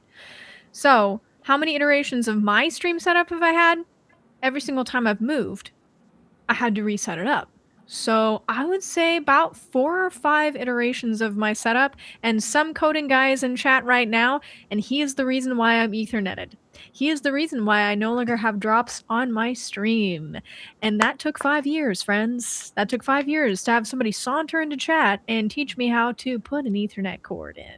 So, how many iterations of your stream setup have you had, Mark? I think I'm probably on my third. And I don't have that much like audio stuff going on. I only have like a piano and my mic basically. But I did make like a big investment in upgrading from, you know, a microphone I just had lying around and like a little standard webcam, like a Logitech thing. But I do like really agree with the whole like start simple, start with what you have. And there's something I wanted to add, which is Danielle Allard, one of a streamer here, one of my favorites. She notoriously talks about her stream starting with a Pringles can as a phone holder. That's how she got started streaming, and to the point where she is now with an amazing setup. So yeah, the hardest part about streaming, I don't think it's the tech. It's a hassle, but I think it's starting and keep hitting that button. Yeah, I think that's the Pringle can, the luminous Pringle can. It starts with a Pringle can. Everybody, Marcel, how many iterations of your stream setup are you? What are you at right now? I think I lost count actually. Like when we started, like we were living in an apartment in Barcelona, and I had like a probably like 10-year-old laptop at that time. It was the best computer in the house. So we started with that, basically, with the webcam of that computer. And like, for some reason, I had acquired one USB microphone at some point in my life. I didn't even remember why. And like, so that's it. Like, we played backing tracks from that laptop, used the integrated webcam and one microphone that was also like held by something that I don't remember, because we did not have a mic stand. I think we also just put it between two bottles or something. I don't even remember. 2 Pringle Like cans, you mean? Yep. Yeah, we had a Pringles can experience as well. When we went on holidays for the first time, and we were like so scared that everybody would totally forget about us. We went to Portugal for 10 days, I think, and we brought some like then mobile streaming setup with us, and we had this the Logitech C920, the webcam that probably everybody may or may not have used at some point. And we actually used a Pringles can as a camera stand, and two of my hiking boots for mic stands. Like, the mics were stuffed into hiking boots. Nice. That's how we streamed from holidays.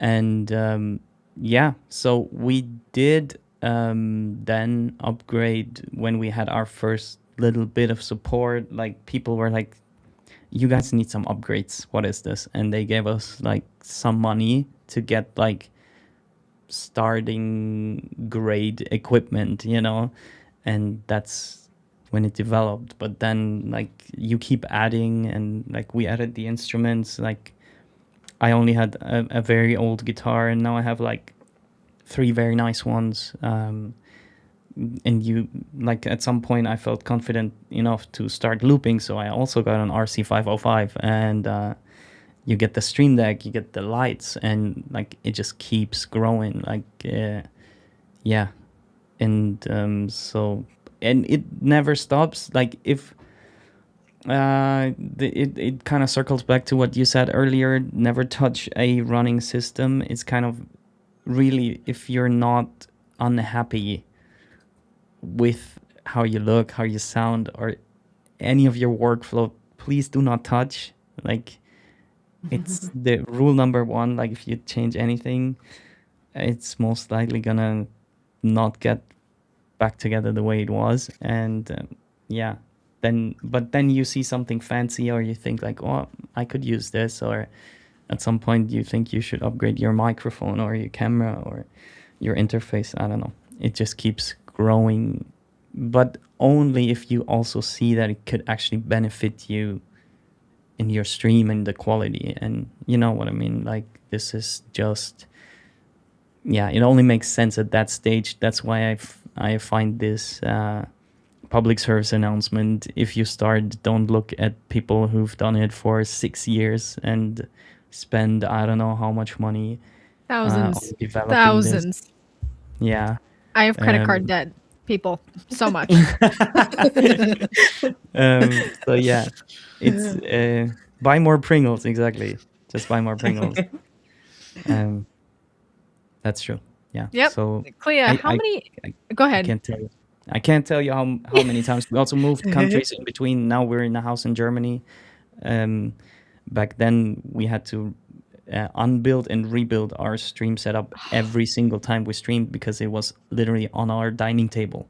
I hate that. It was streaming in the evening and getting it all away because breakfast was next, and then it was at some point streaming again. So I think your streaming iteration probably would be a couple hundred times, maybe. Yeah, if you count all those times, then yes. Dang. What about you, Clea? How many times have you constructed and reconstructed this thing?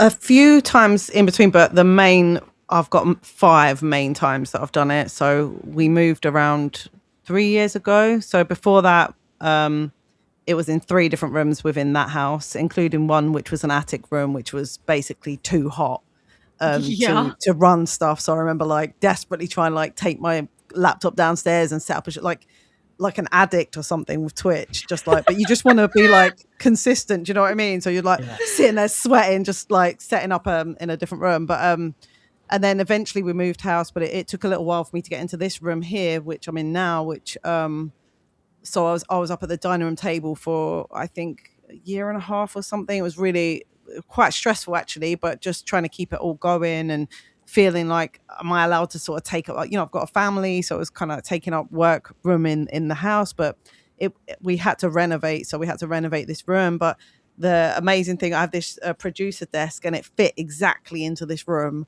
which was just like such like, Yeah, it's meant to be. Yeah, I was just like, and I mean, the way that things are in here, we've built, like, obviously when I say I don't want to say because like my husband, I Digital Dragon, he's the one who's basically helped me to learn how to use all this stuff until I independently could like do it on my own. And now I don't really have to ask him for any help. Woohoo! I can actually Look do at all that. of the audio stuff completely on my own and figure it Growth. all out. Yeah, it really is. And it took longer than he was probably expecting, but there we go. But he's still going to put up some, like, the guitars have still got to go on the wall, like, but he's doing his studio now, so I'm just patiently waiting for, like, can you please come and screw this into the wall? And we want to put like a scaffolding up so the lights can go up. And but I had an old computer, like Marcel was saying, this, a really old laptop up until last year, when a friend, I just put it on Facebook. I was like, oh, I need a like computer to do music. And luckily a friend of mine who's a filmmaker was like, yep, you can have this old laptop. I was like, what the hell? Thank you so much. Wild. And so that's really helped me a lot, actually. That's changed my life. I would say getting the laptop's quite important. This is the streaming laptop, and then that one's the music, and having two, that are equal in strength. Do you know what I mean? Because the other one was like, the other one was like a little old lady, and it was like I could be super fast here, and then there I'll be like, ugh. And so everything's working now. I've got the RC552 now, and that made me cry a little bit and get really annoyed and feel like I was going to send it back for a good while. And it's definitely got one glitch I found that is definitely not me and is them. So that makes you satisfied though, in some way, even though it's like it's not working. It's not my fault. It's Twitch's fault. So, but yeah, it's all kind of different things. Like this was a cool thing, like getting a computer that can run a keyboard that's got 3 blah blah blah, so you can switch between the machines. These little things that make the difference. And the Stream Deck as well, just you get them as you go along. They're not essential to start with, but they once you're not with them, you're like, oh no, I really do need that. Yeah, you do. Yeah, I still got this. I've got the same camera for 6 years. This a Sony, I can't remember which one it is. A6000. Yeah. Yeah, everyone got that I'm one. looking into the same thing. And you get the cam link, plug it in, and it's gone all right so far. I had to change something a little while ago. And then the camera you said, I've got that one as my like second camera, which I don't use that much. Now I had a time when I built a load of scenes and stuff like that, and you get, like you want to, but it was like what Marcel said again, is keep it simple. Is it relevant to what you're actually doing? Make sure the audio is sounding as good as possible, and just try and, it doesn't matter too much as long as you've got your basic scenes that you need to have. That, sometimes there's just not the time, and you want to actually get on with the music, and that's the main thing. Really, everything else is kind of around that. Yeah, I get that. Oh man, good question, Mads. Really, really good question. And we got another really, really good one from chat. This is fun from Vinrod Music, and I know Vinrod Music because he's sauntered into my chat a few times. Very, very talented human being, but has since started streaming, has also opened up his own restaurant, his own, I believe, Swedish restaurant. So it's all like Swedish cuisine, and is managing that and also doing Twitch streaming. Now he has taken a hiatus and then kind of come back into it. So this question will make a little bit more sense with that context. He says, I don't know if this question has been done, but if I could ask a general question to you all, I assume that at some point we've all reached a stage where you question what you're streaming or why you're streaming. And what was it that nearly maybe made you give up? And what made you stay? And I'm going to let whoever wants to start with that one, who feels motivated by that. I could start with that one. Please. I go through that a lot. on the regular, I would say, because I've in many ways I've made a success of being a streamer, and there's many ways I haven't, and I know what those things are, but it hasn't been able for me as a person to achieve that, and it's very frustrating. And if I think about it too much, I'm like, if I stay with that, I'll just kind of put myself down and I just won't do it. So instead of doing that, I just focus on the music, the fact that what you were saying earlier, Krista, of like how we manage our time and whether we can be creative. Like, so a lot of the time I just try to do within my stream the work that I need to do musically, and also allow myself, afford myself the time to be creative. And when I'm streaming, I'm away from my phone. Nobody can reach me. Yep. I can lock this door. Like I've got headphones on. I'm literally away, and it's one of the only times in my life where that happens. So for me, it's been like a sanctuary. So I have a lot of respect for it. Like I have a deep respect for it, and one that I used to try and explain to people, and I don't care to explain to them now. Like, this is my precious time to me. I'm allowed to do whatever I want in this time. If people kindly want to watch and partake, that's beautiful.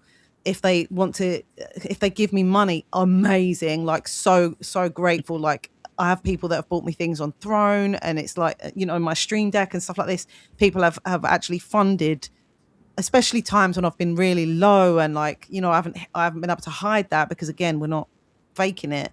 So when I've hit some financial lows, people have carried me through them, and like funded me being able to stay on Twitch.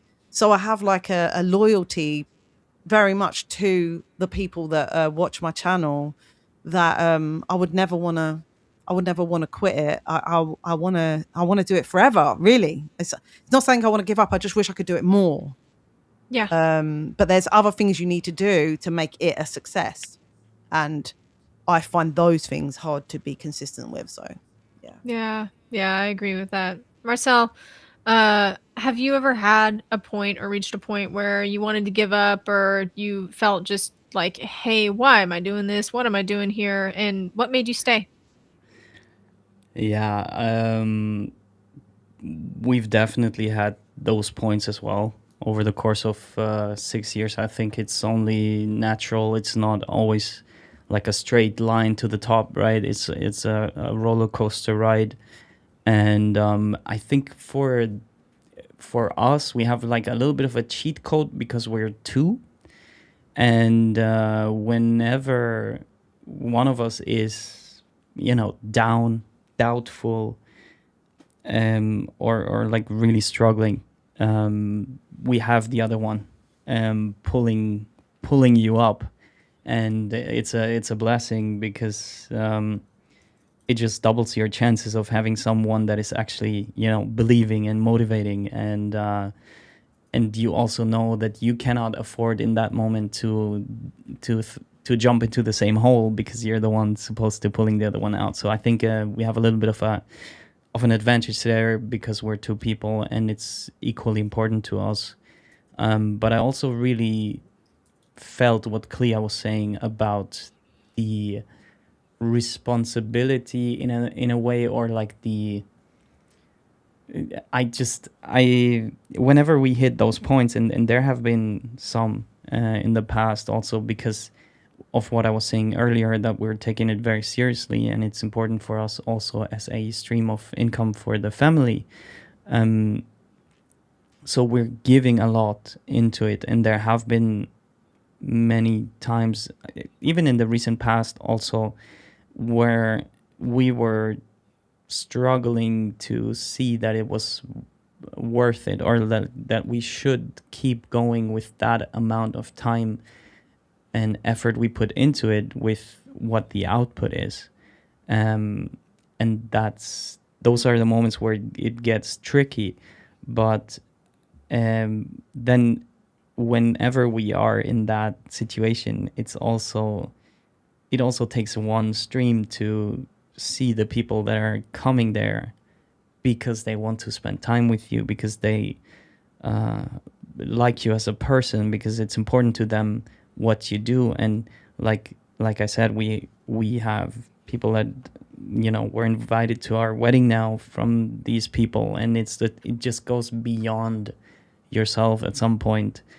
And just also thinking that there's so many layers to success, beyond financial success, but also, like, to me, people saying that we've changed their lives, that we've changed their habits, we pulled them out of some sort of hole, or like, and we've heard those stories many times over the years, and it just, like, it means the absolute world to me. Sometimes you can forget those because you're only seeing the big issues that you're focusing on, you know. But for me, then it takes like one stream where everybody comes together, and it happened to us in the past as well, that people just feel that you're struggling, and then they just carry you through.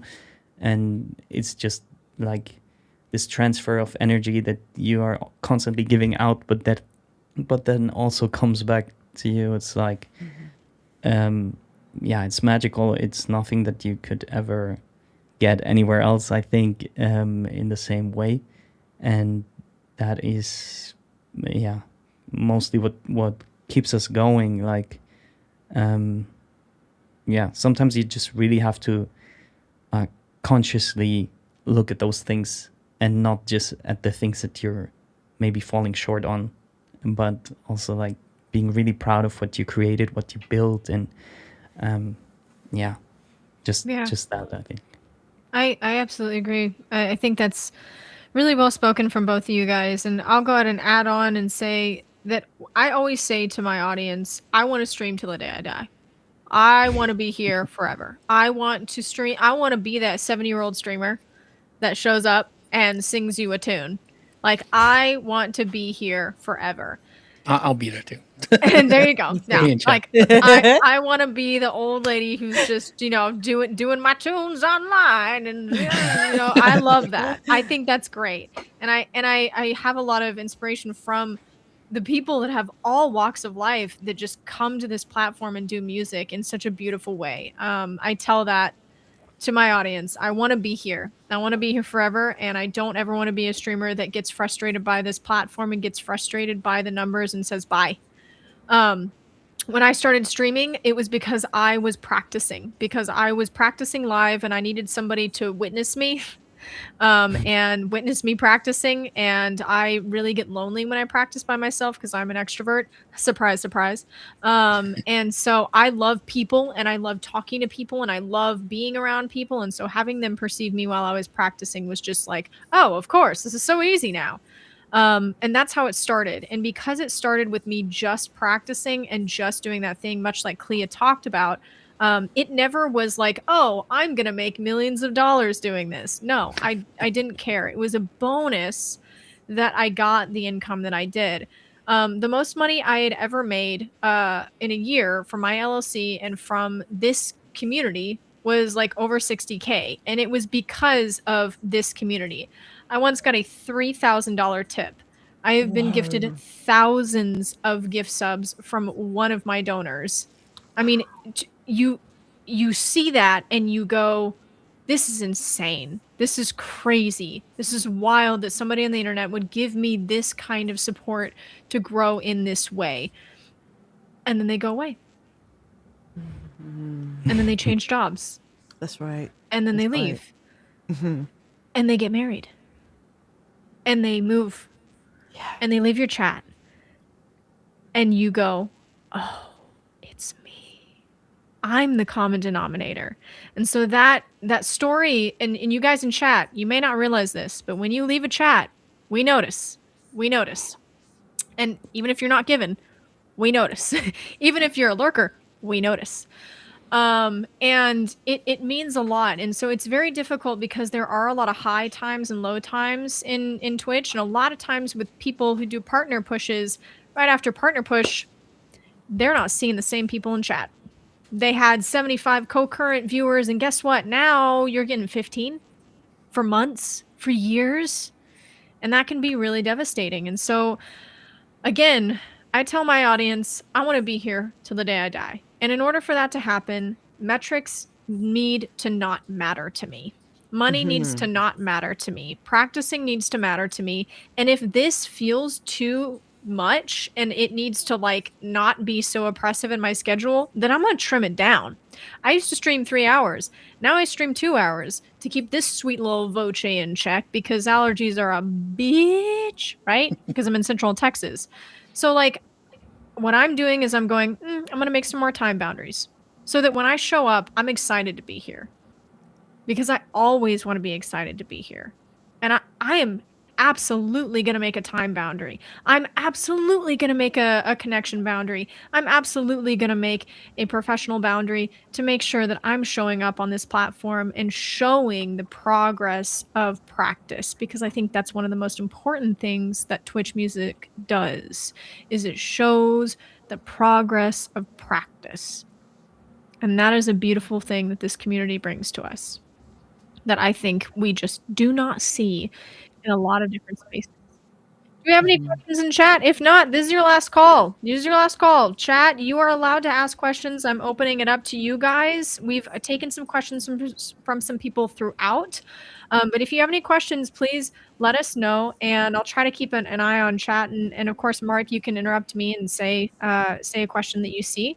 But until we get some questions kind of stacked up, I'm going to go ahead and ask our people on stream. Clea, do you have any questions for everybody else about the IRL meetup? Anything that you were thinking of or that you could think of that you wanted to ask? And if not, don't worry. I'm just giving you an opportunity to ask if you have anything. No, I don't. But Mad did just put another good question in the chat, which is I think would be a good one to answer. Okay, cool, awesome. Mad says, what would you do? What is something you would do different if you had to start today? If you had to stream starting today, what would you do different? And since you pointed it out, I'll have you start, Clea. I don't really think I would. I honestly don't think I would, because I think you just have to start from where you are as a person. And I think that's different for everybody, because everybody's bringing a different brain, a different skill set, a different motivation, so I actually don't think I would do anything different if I started today. The things that I would do different would be the things around Twitch, and in order to make it more, to feed traffic to Twitch, like upload videos to YouTube and stuff, which I can be really bad at. I started a new channel for Dragon and I. We have a duo that we do when we gig in the IRL, and I set up a YouTube channel. I uploaded a second video. I realized it was a year later. I thought it was just like a month, That's what it's like. When you get like time blindness or whatever, I'm like that. And I'm like, oh my God. And by chance, it happened to be like June, the next time I uploaded a video that I thought was good enough. Like, do you know what I mean? You're just yes, you're like, oh, it's been a year since I thought it was good enough. Love that for me. Love that for me. Or I had like this one time where I did like a big surge in January and like uploaded loads on my normal channel. And then perfectionism is a problem, it is a problem. I'll watch something and I'll just be like, oh, and then just, don't upload it. So I think that it's having the understanding that you've got to feed the channel itself. I think that's what I would do differently. Yeah, that makes sense. What about you, Marcel? What would you do differently if you had to start over to today? I think it's a little unfair to our old selves to say we should have done something different. I generally in my life, I try not to do those things, because I would probably grow very desperate at some point, trying to figure out what could I have done differently and how could it have played out in the long run. And like, I'm so incredibly proud of Liz and myself that we were able to build this and to keep it going until right now, because we know how the internet is, right? It's like next. And so for all of us to sit here in 2026, having started in 2020, and still have a significant audience and, still be growing, like, as people, as artists, as streamers, as whatever, I think is something that I am very proud of, and I'm also very proud of all of you because I know it's really hard. So I mean, it's of course now if I had to start all over again with the knowledge that I have now, um, I would probably do some things differently, but um, I try not to go down these roads because it makes me desperate, and I want to appreciate, the moment and look forward to good things that are coming up, and well, specifically to our channel, I think if anything, I would have introduced our instruments earlier because I think that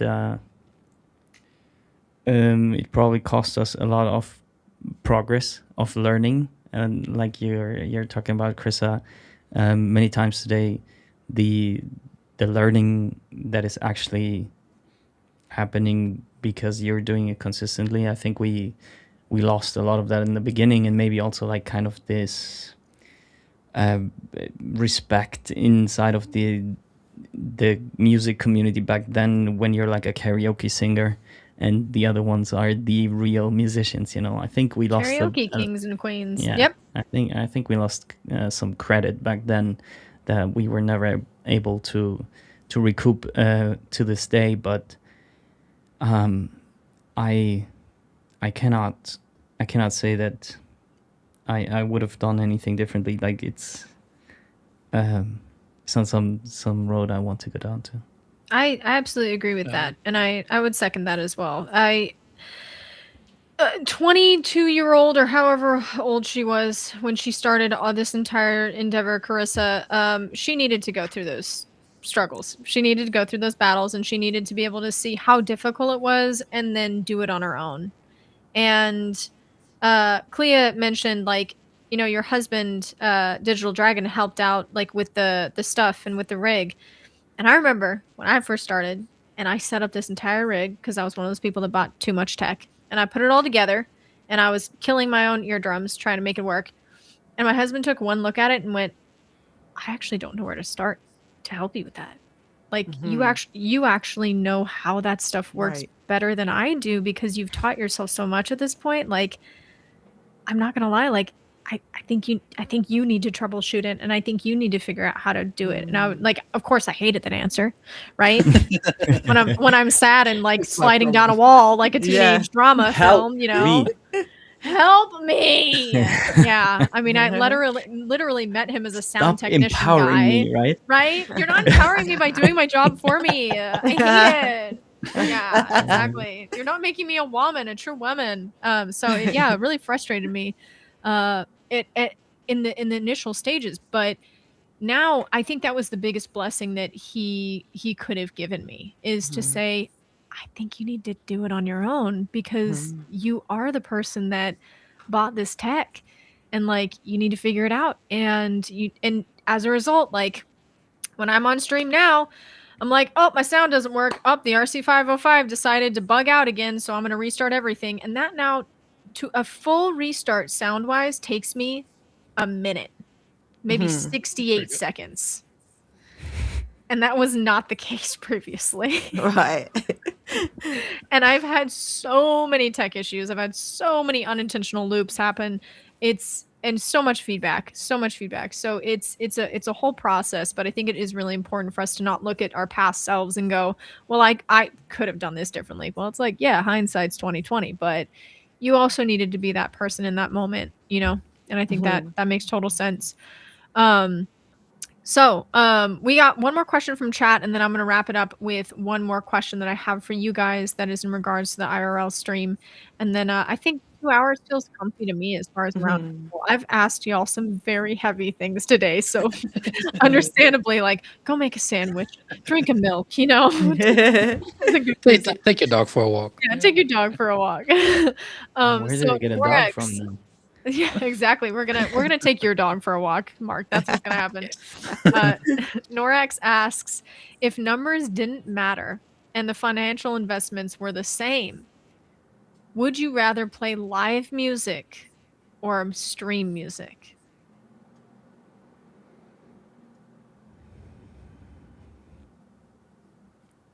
Who's that Norix guy, man? It's such a good question. It's a really Yeah. difficult one, actually. It's really tough, really tough. I like for me, and I think I can speak for Liz as well. We do experience quite some stage fright. So for us, being able to do this out of the comfort of our own home is very good. It's like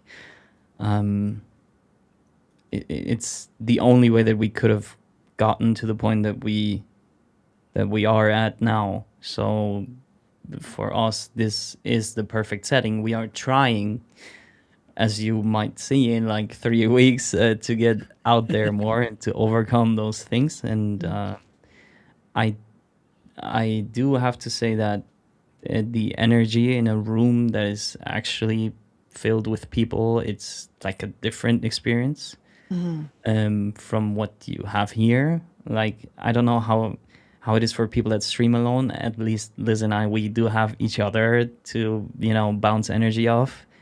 No pun intended. Like, it's just in here. And but wow, that's a very tricky question. I think if you can have like a combination of the two that you are personally comfortable with, I think that's the sweet spot. And it means a different thing to everyone, I think, because like I mean, we recently played at a wedding ceremony of some friends, and it was very, very frightening. Yeah, Mark, exactly. He's gonna Mamma Mia on me right now. But it was also a super beautiful feeling, like being in this very moment that meant a lot to all these people there. Like, and you can actually see it, not only in words, like in chat, So, I'm sorry, I said a lot of words, but I didn't say anything. I cannot answer the question. I'm passing the microphone on. You literally just You answered the did. question. You did You're answer it. fine. Clea, go ahead. Take it away. It's a really, really difficult but good question. I don't want to choose between either, and I would have to put some caveats on the performing live part, because I'm someone who's performed live since I was 14 years old in the 90s, and I've performed, I don't even know how many gigs I've performed, hundreds of gigs, 2 people and a dog, thousands of people at festivals. I'm very, very lucky. I've toured. I've done all different things. So I've like a vast experience. I've played weddings. I played a wake on Tuesday. But the difference is that the experience that you have, say, for example, I have a form now that if I am getting booked, I and it's not obvious, then I will put on that form what is the atmosphere that you want? Like, am I basically, or for this live performance, am I in the background or am I interacting?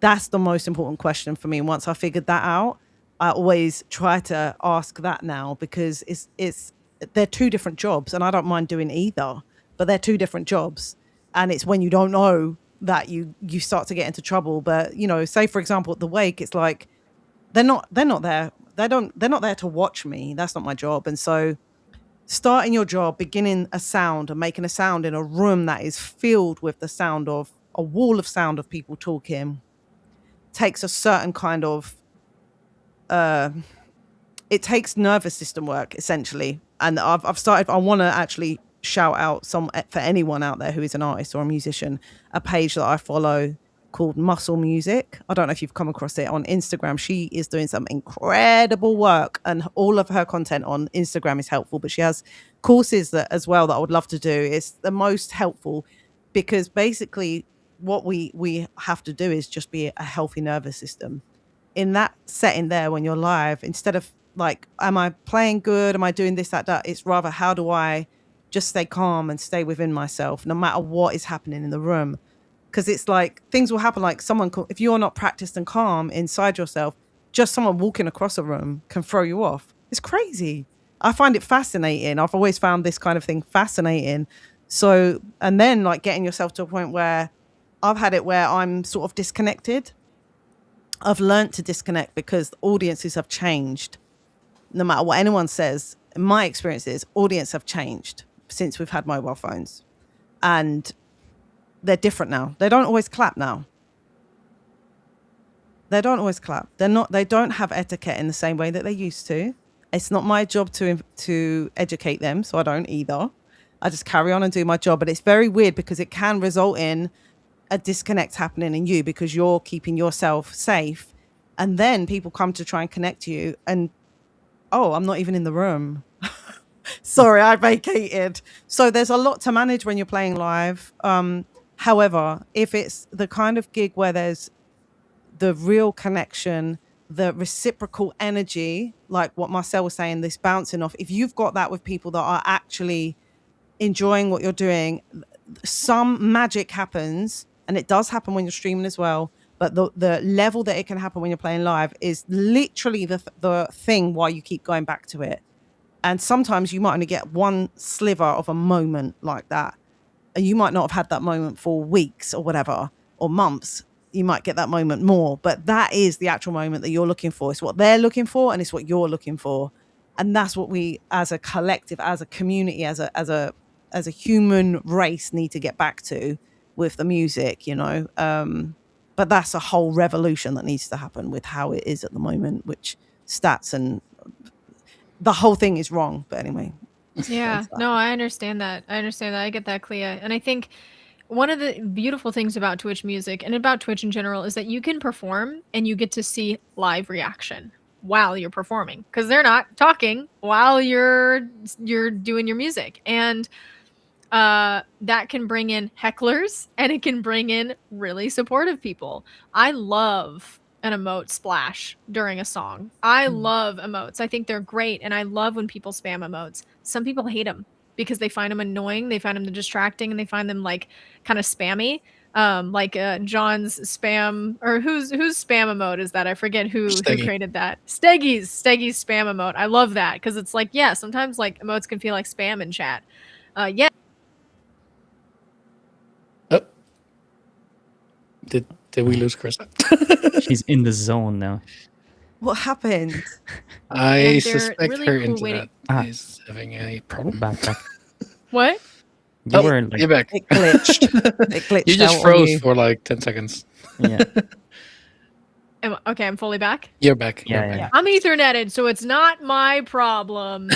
It's not my problem. I did everything that I was supposed to do. You know whose problem it is? Elon Musk. Oh. Elon Musk.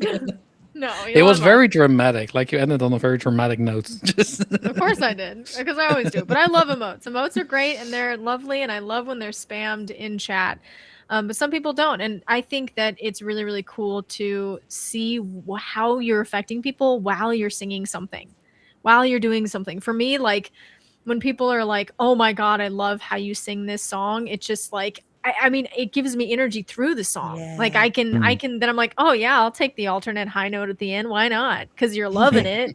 Like, because yeah, I love that. So for me, if I was I wouldn't pick between them, because obviously live music is for me theater, and like I'm a big musical theater person, and I love the camaraderie of coming together with the cast and doing musical theater. And that's just something that feeds me in such a different way.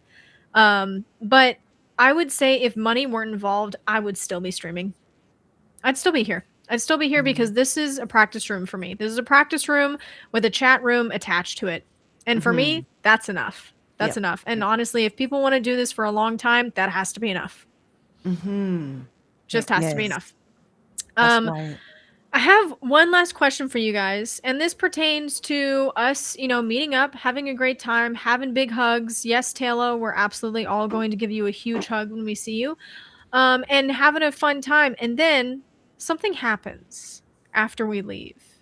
The emotional hangover after a meetup ends.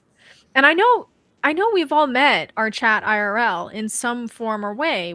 Like some of us have been to TwitchCon. Some of us have met our mods in person. Some of us have mods in our wedding, So you spend your days surrounded by these people with like intense conversations and these beautiful like bubbles of your favorite people. And then everybody boards their flight and goes home. And it can feel pretty heavy and quiet afterwards. How do you guys process, and how do you think you will process that emotional transition after we come together and have our beautiful time? How do you Uh, guys process that? I've already booked 2 weeks off. I having especially Streamborn, which I feel is more meaningful than a TwitchCon meet because it's intentful. People come there for each other. Um, it's gonna hurt. It's gonna hurt seeing everybody leave and go their own ways and be limited to chat and Discord on staying in touch. Yeah. So yeah, I know that I'm gonna crash hard, so I've pre-booked my Love that. time away, and I'd Yeah. recommend you do the same. Don't go back to like full office day the Monday after if you can. Yeah. Mark knows. He's done this. This is his third time around. So he's like, I know I'm gonna have to have time off.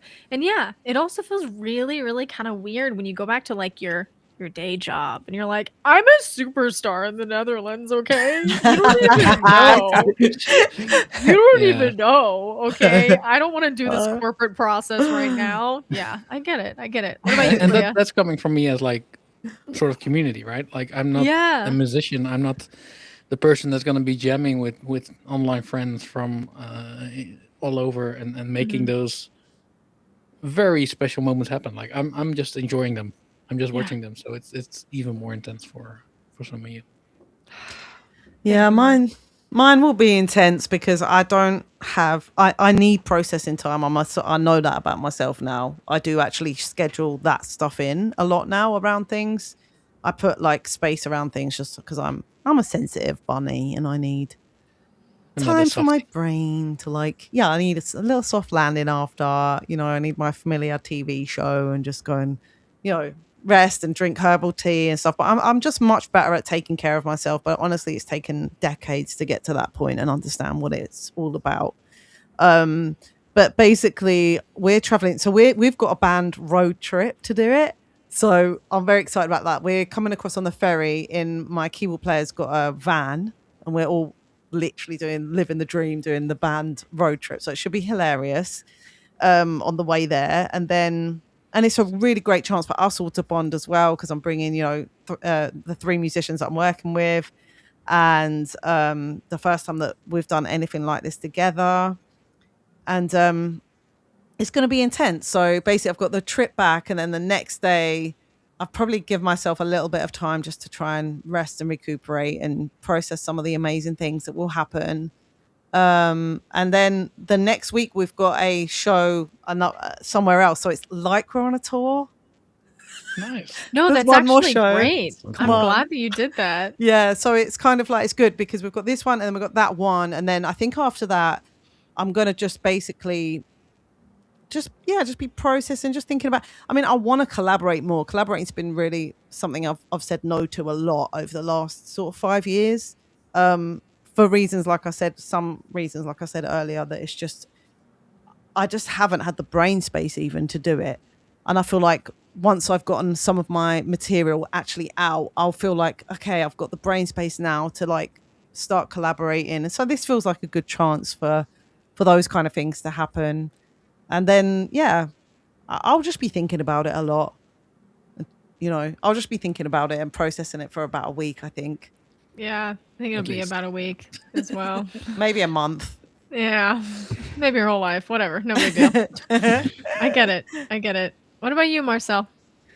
I mean, I can speak a little bit from experience because, as I said before, we went to the Streamborn last year as community, also as guests, as part of the weekend, and it was magical. It was a really special time, and we've met a lot of people for the first time, and it was like highly inspirational for us. I think we had a pretty tough summer, streaming wise, creative working wise. Before the Streamborn, we were actually like in one of those like valleys of the roller coaster at that point, and it completely turned things around in sense of inspiration. I think I wrote a couple of songs in the next 6 weeks after the Streamborn, just because I was like inspired, and it was a like a beautiful time to witness and to be part of. And it's hard to part ways with some people. I mean, for us last year we met Kevin and B Flat for the first time in person, and we really clicked, and it's a beautiful thing to happen. But it's also hard when you know that you live in Germany and they live like in New Jersey, and it's not gonna happen again for the next year if we're lucky, or like if we're unlucky for the next 5. I don't know. It's a tough feeling, but we've stayed in touch ever since. And actually we have a little bit of Streamborn after Streamborn. As I said before, we're going to play a gig in Zurich with them the week after.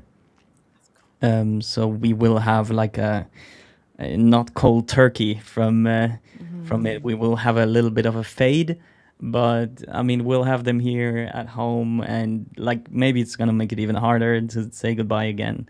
But I am also a friend of actually like this wall tattoo, like don't cry because it's over, smile because it happened kind of guy. It's like really cliche, but I think there's a lot of truth to it. And just try to soak it up as much as you can in the moment. When now we have 3 weeks to prepare our minds that this room will never come together in the same constellation probably ever in our lifetime again. And so just to really go into it with that mindset, not go out of it with that, just like, oh my God, did I really soak up everything that I could have if I, had been aware of that? So I'm just trying to prepare rather than to suffer from the big withdrawal afterwards. So yeah, I think I'm gonna try to prepare between now and then that this is a really once in a lifetime opportunity. Every single year that we're going, it's still a different constellation. It's never gonna happen again that very way. So yeah, I love that's that. kind of what I'm That's trying. such a great way to.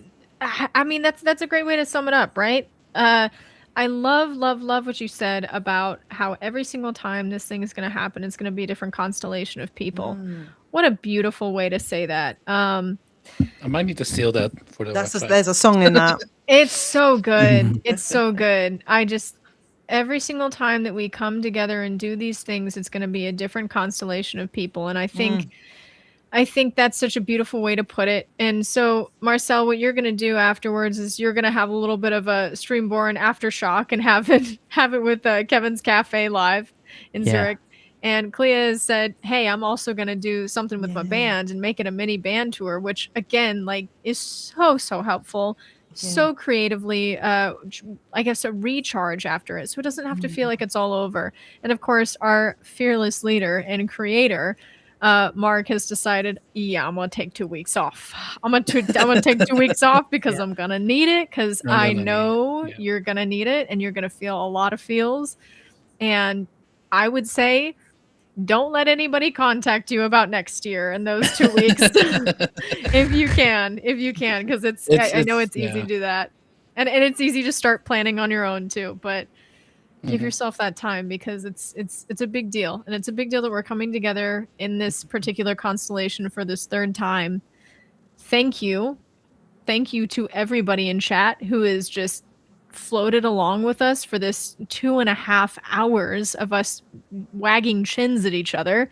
Thank you. I appreciate it. Clea, thank you so much for being here. I have not seen as much as I need to see from you. I've heard some of your stuff. You are incredibly talented. I love your voice. I love your instrumentation. And your loops are beautiful. Obviously, Marcel, I found you guys a few years ago, and I absolutely love your duets together. And I absolutely love the "So this is love." I love when your wife sings that, and I can't even bring myself to put on my list because I'm like, I need her to sing it all the time. She's incredible. you. And you guys are Yeah. lovely together. And of course, Mark. Charisma. Oh, hi, Mark. Charisma. It's so good to be here. It's so good to host something like this. And obviously you've seen in the chat today that there have been several people that have really, really enjoyed this roundtable conversation. So thank you for bringing it up as a possibility. Thank you for having me for it. I appreciate it. Every time I do things like these, it heals something in my soul, in my body. I love hearing people talk about being people because we need it, and it's good to hear, and it feels nice, and I cannot wait to see the constellation that shows up this year. So It's thank a you. beautiful constellation, and thank you for hosting it. This has Yeah, been thank you so amazing. much. You're an amazing host. A few people commented in chat. I saw that as well. Part of Twitch staff secretly. Yeah, this has been awesome, and I love it. Also, the event we have in 10 days on Sunday. I think it's Sunday the 16th. Yeah. We're gonna have slightly different group of people, but we're gonna also get to know more artists with the song swap, hosted by Luna Keller. So that's for anyone who hasn't met any of these artists, please do check that out. Oh, hi Gary, nice to see you. Yeah, no, this has been wonderful. Should we? Who are we rating into? So I noticed that Loudly Inclusive is live. For anyone that doesn't know Loudly Inclusive, they organize an event very similar to what we're hosting. Yeah. They just had the boardwalk sessions. Was it 2 weeks ago? Yeah, it was a couple weeks ago. They're doing a recap at the moment, so they've been watching some photos, some videos. I don't know how long they're going to keep going, but we might be able to extend that if they're not. So Why if you not? raid, do we all raid with you? We all need to rate individually from our own channels. Okay, I cannot rate Can I do everyone out. that? good to know. Also, Oh, chat, has this tech been smooth, or like it's been smooth on our end? I feel like this has been a very successful first time I've used it. I didn't tell you guys this was the first time I was using it. I'm glad you didn't. I'm glad you didn't, honestly. Yeah. Thanks for not scaring us to It death. feels like it's been very smooth. It's been slick. Yeah. Yeah. I What's was that? wondering, like, in case you guys are interested, like 10 hours ago, I had no idea how we were going to set this whole Oh, thing me up. neither. Two hours before. Are you kidding? Yeah. I was streaming this morning and I was like, so Mark, what are we doing today? Yeah. And I was like, what are we going to do? A Discord? I had call? already Do- been like, playing around with the scene. and Do we everything, meet in but, France? yeah. And I didn't get the memo. I should start driving or something. So, yeah, it's been Yeah. super smooth, and with all like latencies and stuff like that, it was just like a normal conversation. It was super nice. Listen, Yeah, the I only don't think thing we that could happened jam, was but- Elon's drop, okay? It was just my internet, and it was Elon Musk coming in and just saying, boop, that's Boop. it. That's all that Yeah, happened. Yeah, and Coda was a lot, but that's just a puppy. That's a puppy. Yeah. The platform we're using, this is hashtag not sponsored. Although speaking of sponsors, just wanna throw that out there. Love that. This has been Restream Studio, so this is their sort of like browser based. I don't want to say OBS alternative, but it basically allows us to bring in guests and they handle the streaming. We've been live on 3 different channels using share chat as well. So this tech probably does not work for jamming because there was a question, I think it was Dragon that asked. Like the latency is probably not going to line up for that. If you but this want feels very something smooth. that's closer to the latency thing, the closest I have Sonobus. found is Sonobus or Audio Movers. Audio Movers and Sonobus. Audio Movers is the expensive one. That's like $100 That's really good, for a subscription, and it goes straight into your DAW. But Sonobus does as well, and Sonobus is free. So I've actually joined a jam on Sonobus with our friend Cat in chat. He does them like most, I think it's Saturday or Sundays. I think it was one and then it turned into the other. Where he just hangs in Sonobus and they jam together and makes the music. I'm in Europe and all of them were in the US and it was still pretty decent. Like at some point light speed becomes a problem. right. But I was able to, play along a little bit on the piano and that was a lot of fun.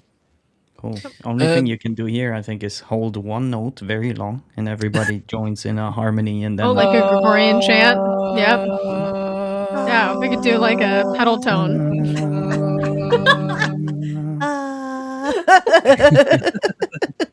I love Matt, a pedal tone. Matt, thank you for being here and asking all those great questions. Yeah. This countdown is until the Streamborn Music Streamer Showcase. If there's anyone here who for some reason doesn't know what the showcase is, all of us and a whole bunch of other people are meeting up in Leeuwarden, the Netherlands, in 21 days and 22 hours. This is an IRL event. It's free. It's non-profit. It's been funded by the community, as you can see by the thing up there. Thank you, Marcel.